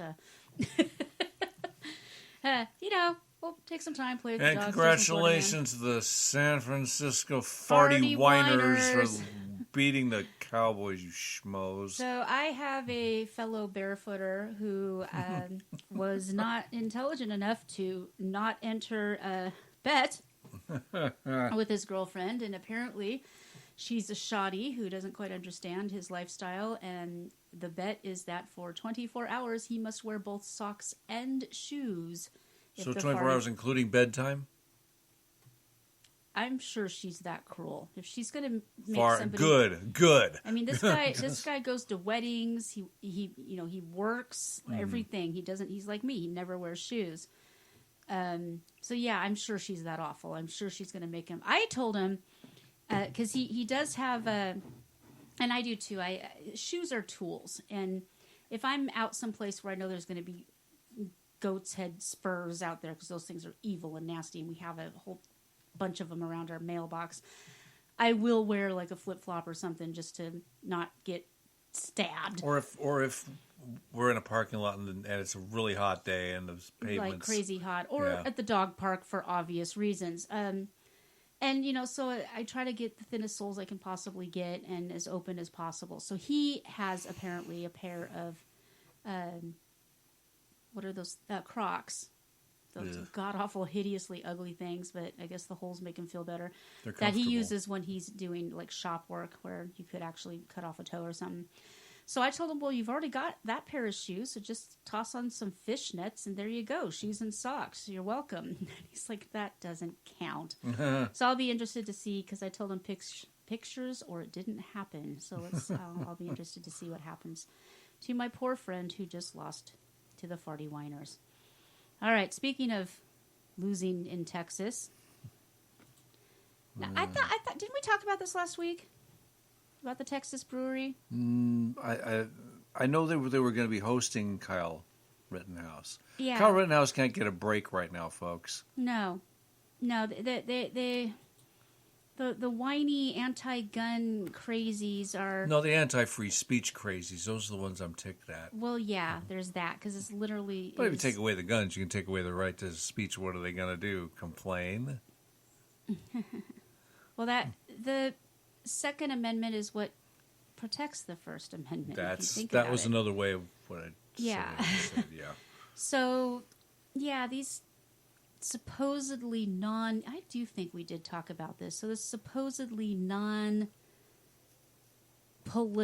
brewery, Southern Star Brewing Company, whose beers will never cross my lips, they will not host the Rally Against Censorship because Kyle Rittenhouse Isn't is going it to be one of the ironic? speakers. Yeah. So... they say, and I quote, Southern Star Brewery is an apolitical organization, but we feel that this event doesn't reflect our own values, and we could not in good faith continue to rent our space for the event on 126. We don't do rallies. We make beer for people who like beer. Well, it's So good they're that you make beer for apolitical. people who like beer, because if you make beer for people who didn't like beer, you probably wouldn't be in business no more. Well, here's the thing. They say they're apolitical. They put out a big sign. They made a big deal about it. But they had a pride event. That's political. Well, duh. Anyways, they canceled that. I'm sure he found another venue, but he was also booked in our old stomping grounds on the Las Vegas Strip. At the Venetian, right? I believe so. Yes. It was supposed to be a private reception, and that also was canceled. And I was reading some of the tweet Nazis, you know, saying, "Oh, we're so proud of ourselves. We got this canceled. We put enough pressure on them, this and that." It's like, you know, if you think that you're doing good by silencing people, you are on the wrong side of everything, not just history. So yeah, he was going to have a reception on Wednesday in the Oak Room, a cocktail bar inside the Grand Canal Shops in the Venetian. Gunrights.org and Axel were listed as the sponsors. They said in a statement the tenant informed them that they had canceled the event, the Grand Shops Canal. Of course, they said, "We do not speak on behalf of our tenants, but want to emphasize that this event did not align with our property's core event guidelines." You know, bite me in the bippy, jackwad. Nice. And so all of these articles are like, Kyle killed 3 people, Kyle killed 3 people, he shot 3 people, killing 2, blah, blah, blah, blah, blah, blah. Kyle killed 2 pedophiles. He did not kill people. He made the world an infinitely better place, and he did it out of self-defense. The courts have proven such. The video has proven such. All the other garbage around it, 99.9% of it is absolute bald-faced lies.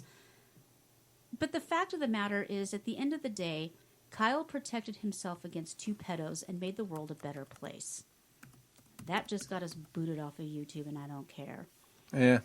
All right. Nah. So, in case you weren't absolutely positive we were living in a dystopian nightmare, there's another story out of Las Vegas. Take it away, Jim. Take what away? Oh, this. Yeah, okay. So, we had a Area 51 guy on our show a few years back. Yeah, they were going to storm Area 51. They lot can't of stop fun. all of us. Lot it of was fun. a lot of fun. They had a whole... This is not that everything. person. No. The home of an Area 51 website owner was violently raided by more than a dozen armed FBI agents in November, and since then, George Amu has received a minimal explanation for the bombardment that caused $25,000 in damages to his property. So, do they not pay that back if they damage your property? They're just like, sucks to be you? They're the FBI. It pretty much is that way. I mean, you can sue them, but... How do you sue the FBI? They've got the power and they've got the money. Right. You know, so...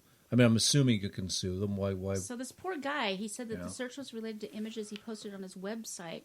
He said 3 doors were kicked in, a country gate was busted, my girlfriend was dragged out of her house in Las Vegas, which wasn't even the same property.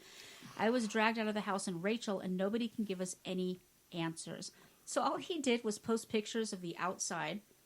He's been doing that for decades. He said, I published photos of Area 51 on my website, which is something I've done for 20 years without anyone really taking issue with it. And all of a sudden, this thing comes out of the blue, crashing down on my homes. I really still don't have an explanation. He's been trying to reach the Justice Department, and yeah, of course, nobody's not going to bother. They've got other things to do. And not only that, but he actually performed a service for them. He said that he has an entire section of his website dedicated to warning people on how they can stay out of trouble and properly investigate the area without going places they're not supposed to go. He even tells his readers where they can and cannot go around the base in his attempt to help the government and keep the loonies away. So if anything, they should have employed him. But he can't get a hold of anybody. The reaction I got when I filed to be reimbursed for the damages for my... The only reaction I got was when I filed to be reimbursed for the damages to my homes. I very quickly got denied. That was all I got.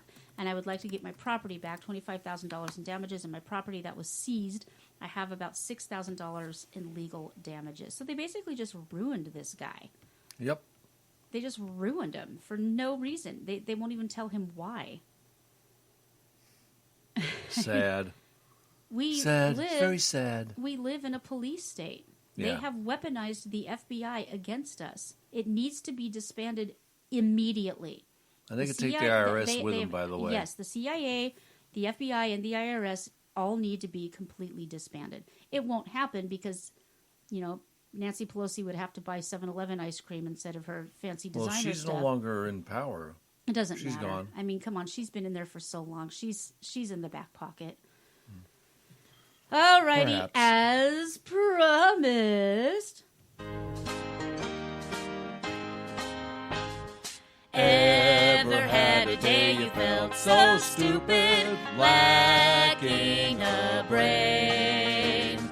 Well, here's a guy who'll make you feel like a genius and maybe even sane. All the world loves to laugh at losers as often as they can. Here comes another chance to chuckle. Here comes the Florida Man. Well, this first story. It's a classic. It's a classic. I've been wanting to read this one for a long time. So you get to read it. Yay. It's an older story, but I shall name this puppy Baldwin. Yeah, we didn't even talk about that on the show tonight. No. Chuck was going to try. Chuck, do stay tuned in, if not on Spreaker, on our YouTube, BitChute, Rumble, all the places that we are all of our social media, because Chuck will be checking in this week. There will be a video. So He's just busy with the report. with the from Davos thing, yeah. So he'll be back. He was really, really happy that he got to go somewhere different for a change. So and let the cats do their business. A man who tried to shoot 7 puppies was shot himself when one of the dogs put its paw on the revolver's trigger. Jerry Allen Bradford, 37, was being treated at a hospital for a gunshot wound to his wrist. Bradford said he decided to shoot the 3-month-old Shepherd mix dogs in the head because he couldn't find them a home. Because that's what you do. On Monday, Bradford was holding 2 puppies, one in his arms and another in his left hand, when the dog in his hand wriggled and put its paw on the trigger. The gun then discharged, the sheriff's report said. Good doggy. Good boy. Such a good doggy. Deputies found 3 of the puppies in a shallow grave outside Bedford's home.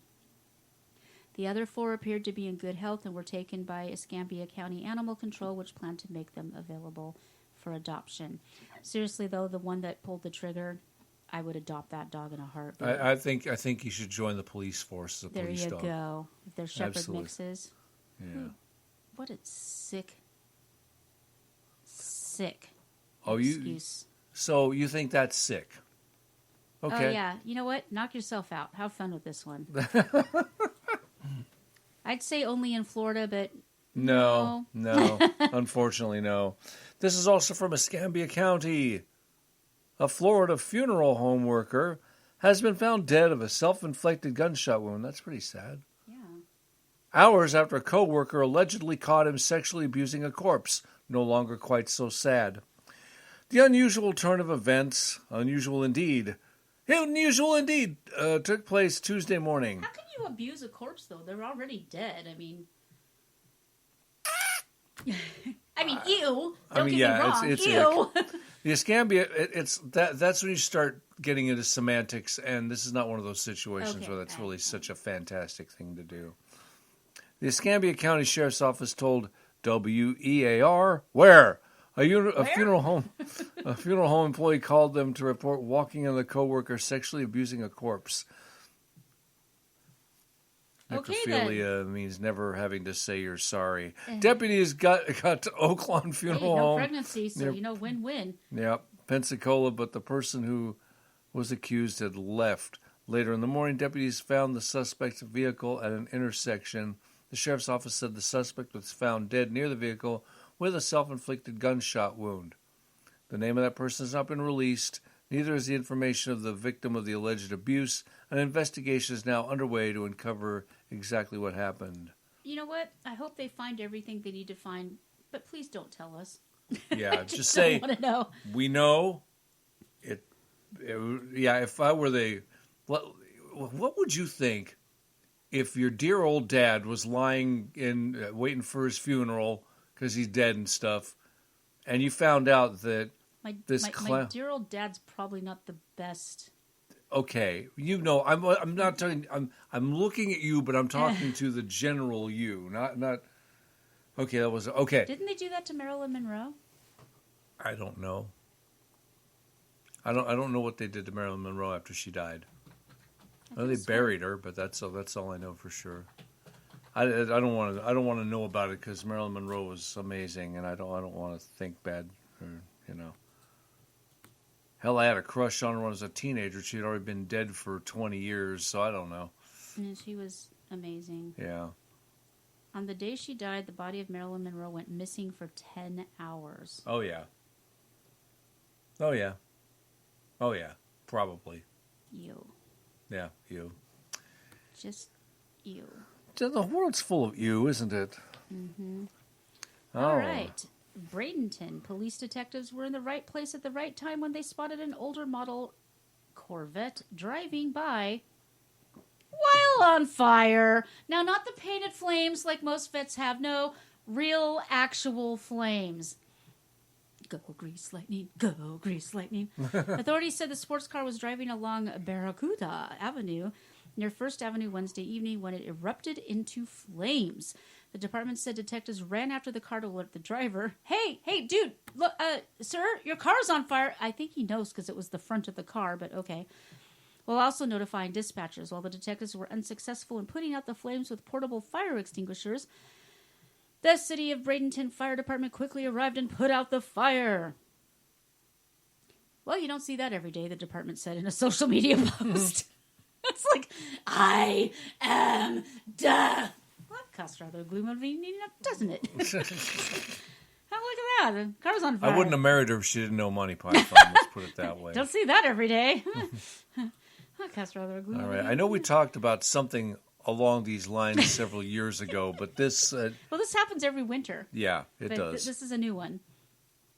For 14 years, yoga instructor Anna Margaret Sanchez has taught a free community class. Great name, Anna Margaret. Love it. Taught a free community class at Legion Park in Miami's Upper East Side neighborhood. It started with 20 people and grew over time to the point where attendance can easily top 100, and regulars have braved hurricane watches and COVID-19 lockdowns to meet under the oak trees on Saturday mornings. Sanchez live streams the session so those who can't make it in person can participate on Instagram. The first Saturday of 2023 drew an especially large crowd. The weather was lovely, and only 7 days into the new year, resolution still glinted with potential. It really was a beautiful day, Sanchez remembers. I kept saying, don't forget to look up the beautiful trees and the beautiful sky. Trigger warning. You won't believe what happens next. Trigger warning, really. The class proceeded as usual for 47 minutes, breathing exercises, upward and downward dog, warrior, triangle, and seated stretching poses, the usual stuff. As always, Sanchez concluded by instructing yogis to roll onto their backs, lift their hips, and begin to look inward. It was then that a series of noises, tree branches rustling, a loud thud, a cacophony of gasps ensued. Guys, I think we're going to close the class. Sanchez can be heard saying on the Instagram live video recording, I'm going to take care of someone who just got an iguana dropped on his face. Splort! That doesn't happen every day either. That someone would be Michael, who agreed to speak with New Times on the quite understandable condition that we not publish his last name. I don't want to be known as the guy whose face was used as an iguana landing pad. So he didn't want them to publish his last name. Oh, my God. As Michael tells it, one moment he's relaxed on his back with his shade hat covering his face, preparing for the final resting pose, which is called Savasana, sometimes referred to as corpse pose. Now it's iguana launching pad pose. And the next, he's in excruciating pain, bleeding and unable to open his eyes. Bam! Yeah, because they have really long claws. Yeah. I didn't see it coming. It felt like a sandbag hit me in the face, Michael says. The first thing that went through my head was his claws. No, the first thing that went through my head was it must have been a coconut. But there were no coconut with the coconut. But there were no coconut trees, and I thought maybe the guy next to me slugged me. But I mean, we're in a yoga class that's so calm and peaceful. Why would the guy hit me? Nearby yogis who had their eyes open at the fateful moment would later inform Michael that his assailant was a green iguana weighing between 20 and 30 pounds. Holy crap, Can you imagine that that's a big iguana. That's a big iguana, and imagine it coming down from the face? tree Yikes. several feet down to your face. No, that's... Wow. It's lucky he can talk. Anyway, Though iguanas are locally and nationally famed for lapsing into temporary paralysis and falling from high places when ambient temperatures drop below 50 degrees Fahrenheit, witnesses reported that this particular specimen had been dueling with an even larger iguana on a branch roughly 25 feet off the ground. So it fell 25 feet onto dude's face. There's a giant iguana that is the king of that frickin' park. I've seen it chase squirrels, Sanchez elaborates, though the eyebrow-raising weight estimate may bear a proportional relationship to the unsettling nature of the creature's arrival. This guy's a good rider. He's a good rider. I mean, most of the punctuation errors, they can't even put a sentence together. This guy's good. This guy's a good rider. These two iguanas were having a moment in the tree, and I guess the smaller one was like, "What the hell? I'm getting out of here." Or, sorry, "Screw this! I am out of here!" I don't know if that's a voice an iguana would use. Yeah.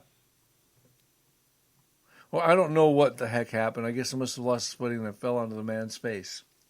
Although Michael was in a lot of pain, his eye had swollen shut and he was bleeding from his nose and lip, paramedics with the City of Miami Fire Department happened to be at Legion Park's Saturday Farmers Market. They can be seen just beyond minute 48 on the live stream as they arrive on the scene holding bouquets of sunflowers. The paramedics took Michael's vitals and checked his pupils. Assured that he'd be fine, he declined emergency transport to the hospital. A fellow yogi offered him an anti-inflammatory tea, of course, as he and Sanchez waited for Michael's wife to drive him home. I think that if an iguana fell on my face would look like an iguana's face for a while, wouldn't it? Yeah. I think it pretty much would. What happened to the iguana? Did they tell you? They haven't. I'm sure he just got away. It was just. Iguanas are yummy. Are they now? Mm-hmm. Okay, green iguanas are native to Brazil and Mexico. They were first reported in Florida in the 1960s. Yeah, they're invasive species. Apparently having arrived via the exotic pet trade. So, let's see. For the record, at least one South Floridian has taken to eating them. Mm-hmm. I'm scrolling down to see if there was anything reported. In the days since his injury, Michael has been urged to play the lottery. God. Wait, the reptiles, which can grow to more than 5 feet in length and weigh up to 17 pounds, can be troublesome, burrowing underground tunnels that collapse seawalls and sidewalks and occasionally popping up in your toilet. I know, yuck. No, there's nothing. There's no report on what happened to the photo of the woman who wrote this.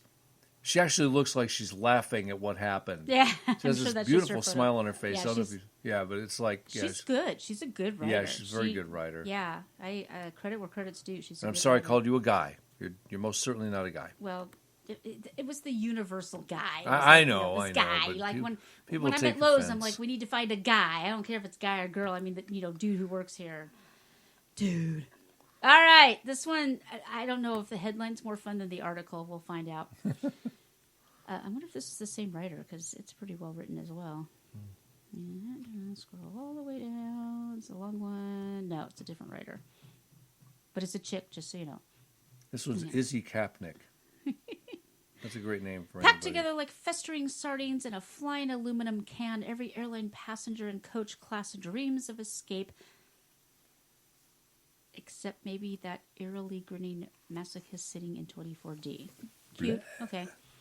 If only we could creep into the business class section, we'd spare ourselves the shrieks of unruly children, the faint smell of dysentery, the bags of half-stale pretzels doled out to keep the cabin nourished just enough to prevent us from tearing each other to shreds. Beyond the unspoken barrier are those giant squishy seats and an attentive flight crew, presumably offering foot massages and filet mignon as we drift off into in-flight bliss. Whether through transcendental meditation or overpriced airline cocktails, most of us cope with the economy class grotesquerie. That's a new word I've never seen before. You've never seen that word before, huh? I like that word, grotesquerie. It's a great word. And find our way peacefully to the destination. For one man, however, the stench was just too thick. It was approaching midnight on January 9th when Daniel David Beacon boarded American Airlines Flight 56 at Miami International Airport, bound for London. Overwhelmed by a nearby passenger's farts, Beacon stood up from his assigned seat in economy class about 2 hours into the roughly 8-hour flight, according to an air marshal's affidavit. He made his way to the front of the plane where he planted himself in an empty business class seat, the affidavit says. A flight attendant discovered the alleged coup and approached Beacon asking him to return to economy class. Why? If it was empty, who cares? Beacon purportedly offered to pay for his new, cushier spot, but the flight attendant broke some unfortunate news. The opportunity to upgrade was long past, and Beacon had no choice but to return to the back of the cabin where more flatulence surely awaited him. Seriously, though. Nobody was in it. Who cares? According to the affidavit, Beacon had a less than civil response to this attendant, whom federal law enforcement dubbed PE to protect his privacy. Beacon began shouting vulgar language and spitting at PE. The spit landed on PE's face and body. Well, that's much better than farts. The flight attendant moved away, but Beacon confronted him in the gallery and punched him in the punum? What's a punum? Did you really expect me to have that at the front of my head when you... Well, you're older than me. I just assumed you were smarter than me. Older than you. I'll look it up. Keep going. Punched him in the punum, causing him to fall to the floor and hit his head, according to the court document. Another flight attendant who witnessed the alleged assault told law enforcement that she saw Beacon standing on top of a seat in business class, shouting and spitting on her coworker. She said she tried to calm Beacon down and directed him back into coach class. Okay, see, now I'm mad that he had the seat. Before, didn't care. Now, he's a jerk. The incident left her frightened, shaking, she claimed. Well, you wouldn't have been frightened and shaking if you were packing. Just saying. Beacon began to walk to the back of the plane toward the last row, shouting loud obscenities towards the rest of the flight crew in the rear galley. He then sat down in an economy seat, the affidavit alleges. I'd sure like to know who the farting person was and how they felt about Punum all is this. Yiddish for face. Like... Why didn't they just say face? Because it has more of a comic effect if you use Not Yiddish. if you don't know what it means. I mean, it popped him in the puss would have been funnier. Punched him in the punum? Okay. Well, that is now... It's punum, I think. Punum, yeah. Punum. Punum doesn't sound like anything. Punum? Yeah. Popped him in the puss. Okay. The writer's Jewish. What do you want? She didn't look Jewish. I don't know. She Oh, how do you look? Let's not go there. Let's just not even. Beacon proceeded to shove, says the guy that everybody thinks is Jewish. Beacon proceeded to shove a third flight attendant near the rear of the plane, according to the affidavit.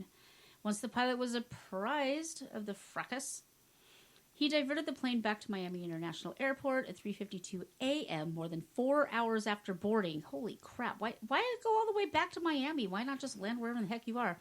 The flight arrived back at the Magic City, and Beacon was hauled into state custody. The allegedly unruly passenger is facing federal charges of assault within a territorial jurisdiction and interference with a flight crew. And not being very nice.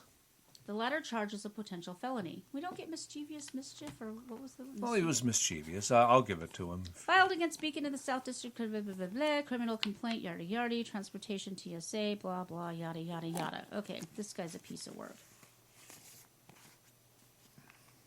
I think it's time to improve everybody's lives because I touted our show today to some people. Yes. At the event, and I said that we give good news. So I think it's time to finish with news of bigger and better stuff. Or how do you put it?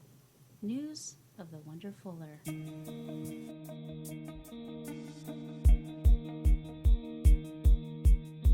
Here on Counterculture Wise, we may rant, we may rave, but most of all, we go against the current culture because we believe, to the core of our beings, that humans are good and the world is an amazing and beautiful place. At the beginning of our show, we give you news of the weird and wonderful, but that is just the tip of the magnificent iceberg that is our world. We now present news of the Wonderfuller.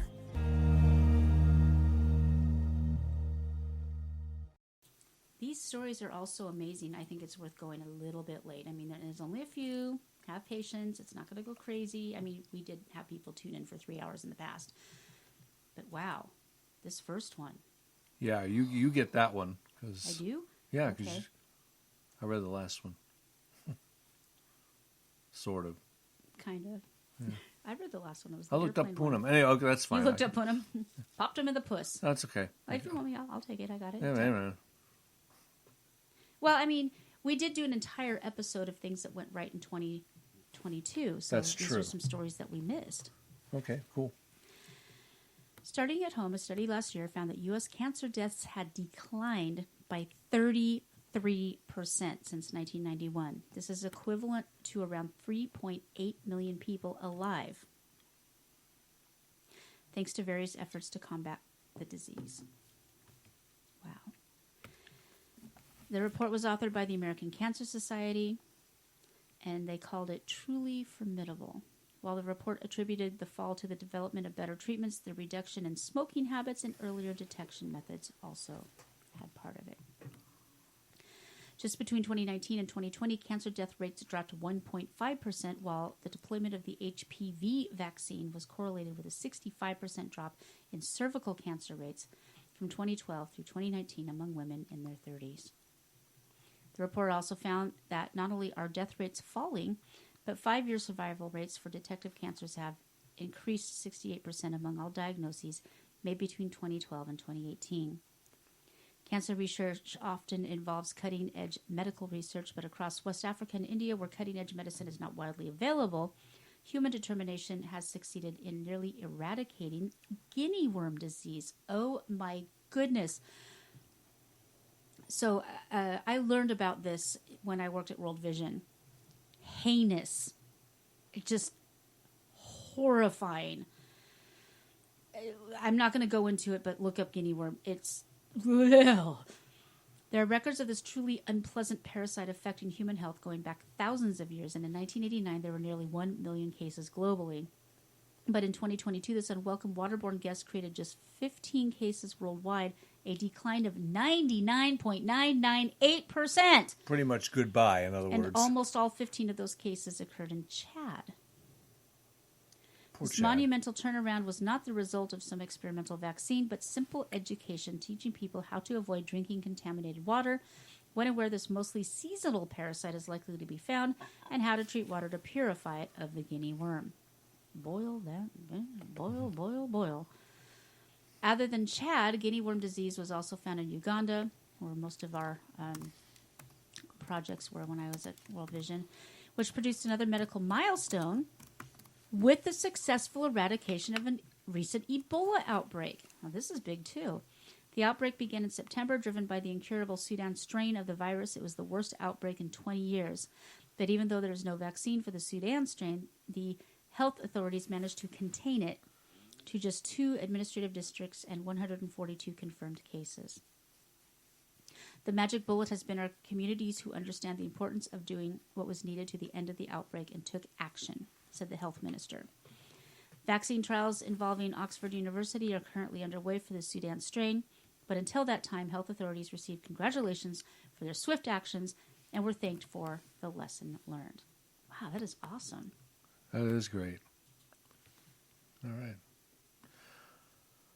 Now his story can be told. An Alabama man has been anonymously paying for his neighbor's pharmacy bills for more than a decade. Hody Childress, or Hody, I'm not really sure. I'm just going to call him Mr. Childress. A farmer and U.S. Air Force veteran had been keeping it a secret since 2012 when he walked into a drugstore in his hometown of Geraldine and learned from the owner, Brooke Walker, that sometimes families can't afford to pay for their medicines. Childress told Walker, "Here, this $100 is for anyone who can't afford their prescription. Do not tell a soul that the money came from me. Tell them it's a blessing from God." A month later, Childress walked back into Geraldine Drugs. "Here's another $100 bill. Don't tell a soul where the money came, that the money came from me. Tell them it's a blessing from God," Childress told Walker. Mr. Childress was a kind, humble man, Walker told local news station WVTM. Each and every month, year after year, he would walk into the drugstore and hand me $100. I kept my word of not telling anyone, not even the family. Eventually, I did start taking a little money here, a little money there, just to help people who were struggling. He contributed thousands of dollars to a pharmacy where members of his own family regularly visited without ever knowing what he was even up to. Wow. Late last year, Childress sensed that he was approaching the end of his life. He had caught COPD and other health issues, and he was having trouble getting around. The 80-year-old needed someone to take his $100 bill to Geraldine Drugs, and he entrusted the task to his daughter, Tanya Nix. "I was shocked. I had no idea he was helping people at the drugstore," Nix, 58 years old, told WVTM. He told me he had been carrying a $100 bill to the pharmacist in Geraldine on the first of each month, and he didn't want to know who she'd helped with it. He just wanted to bless people with it, she said.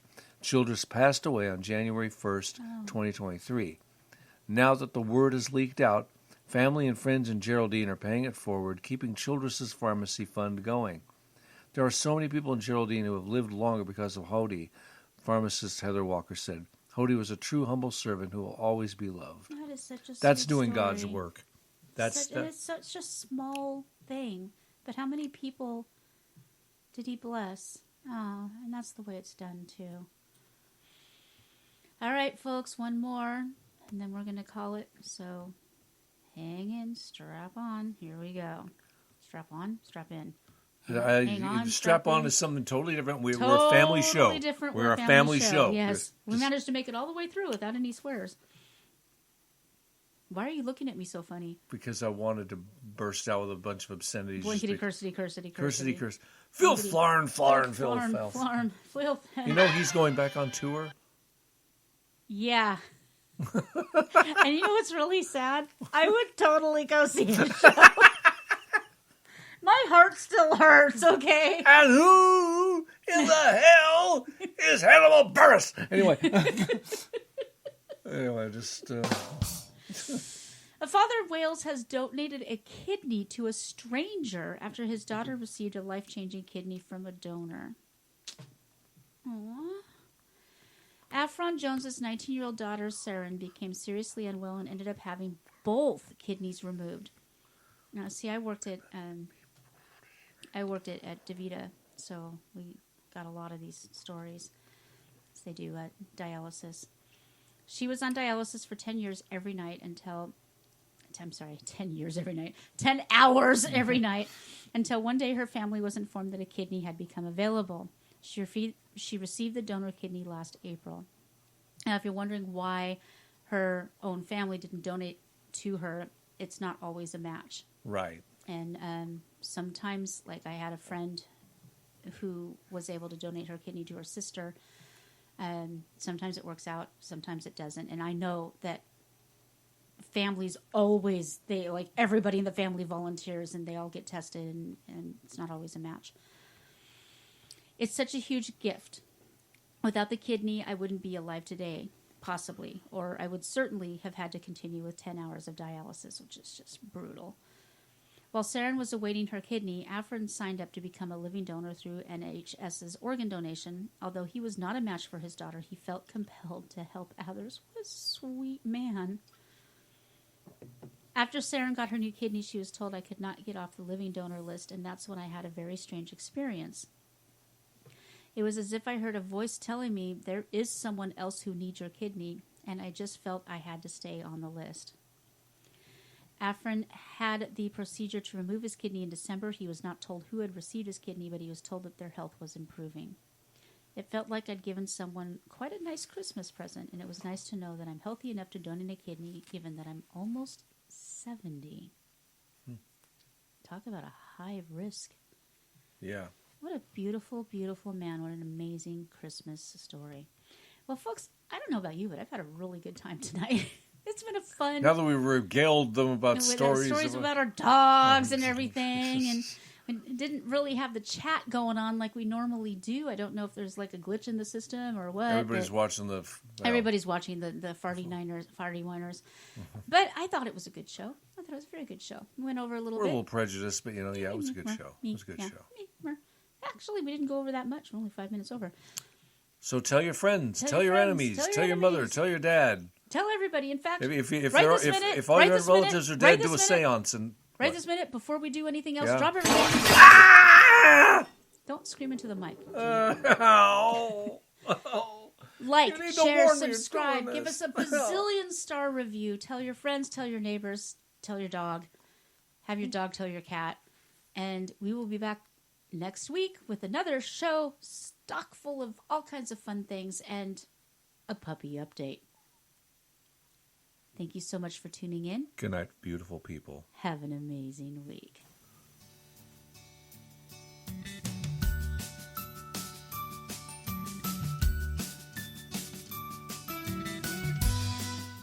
Counterculture-Wise is a Stormcat production.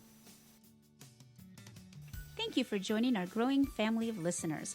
All links from the show are available on our website, counterculturewise.com. Find our archives on any of your favorite podcast hosts. We engage in satire, commentary, and generally laugh at the ridiculousness of our crumbling society. Our only medical or financial advice is to not follow any financial or medical advice given by podcasters. Our animations, interviews, Holy Crap segment, and other videos are put out on BitChute and Rumble, and only in part on YouTube because they hate free speech. Our show is entirely funded by listeners like you. Visit our ever-expanding merch store or our Subscribe Star, where you can get outtakes, extra videos, and sneak peeks. If you would like to be a guest on our program, feel free to contact us via our website. Just click on the link at the top that says, Be a Guest on Our Show. For more fun and cat pics, please visit our Facebook, Twitter, or Instagram. For complaints about our show, please fill out the ID10T form on our website, and we will give it the attention it deserves. Meanwhile, no matter how cruel the world may be around you, always remember the importance of kindness. Be kind to each other, be kind to animals, and be kind to yourself. See you next week.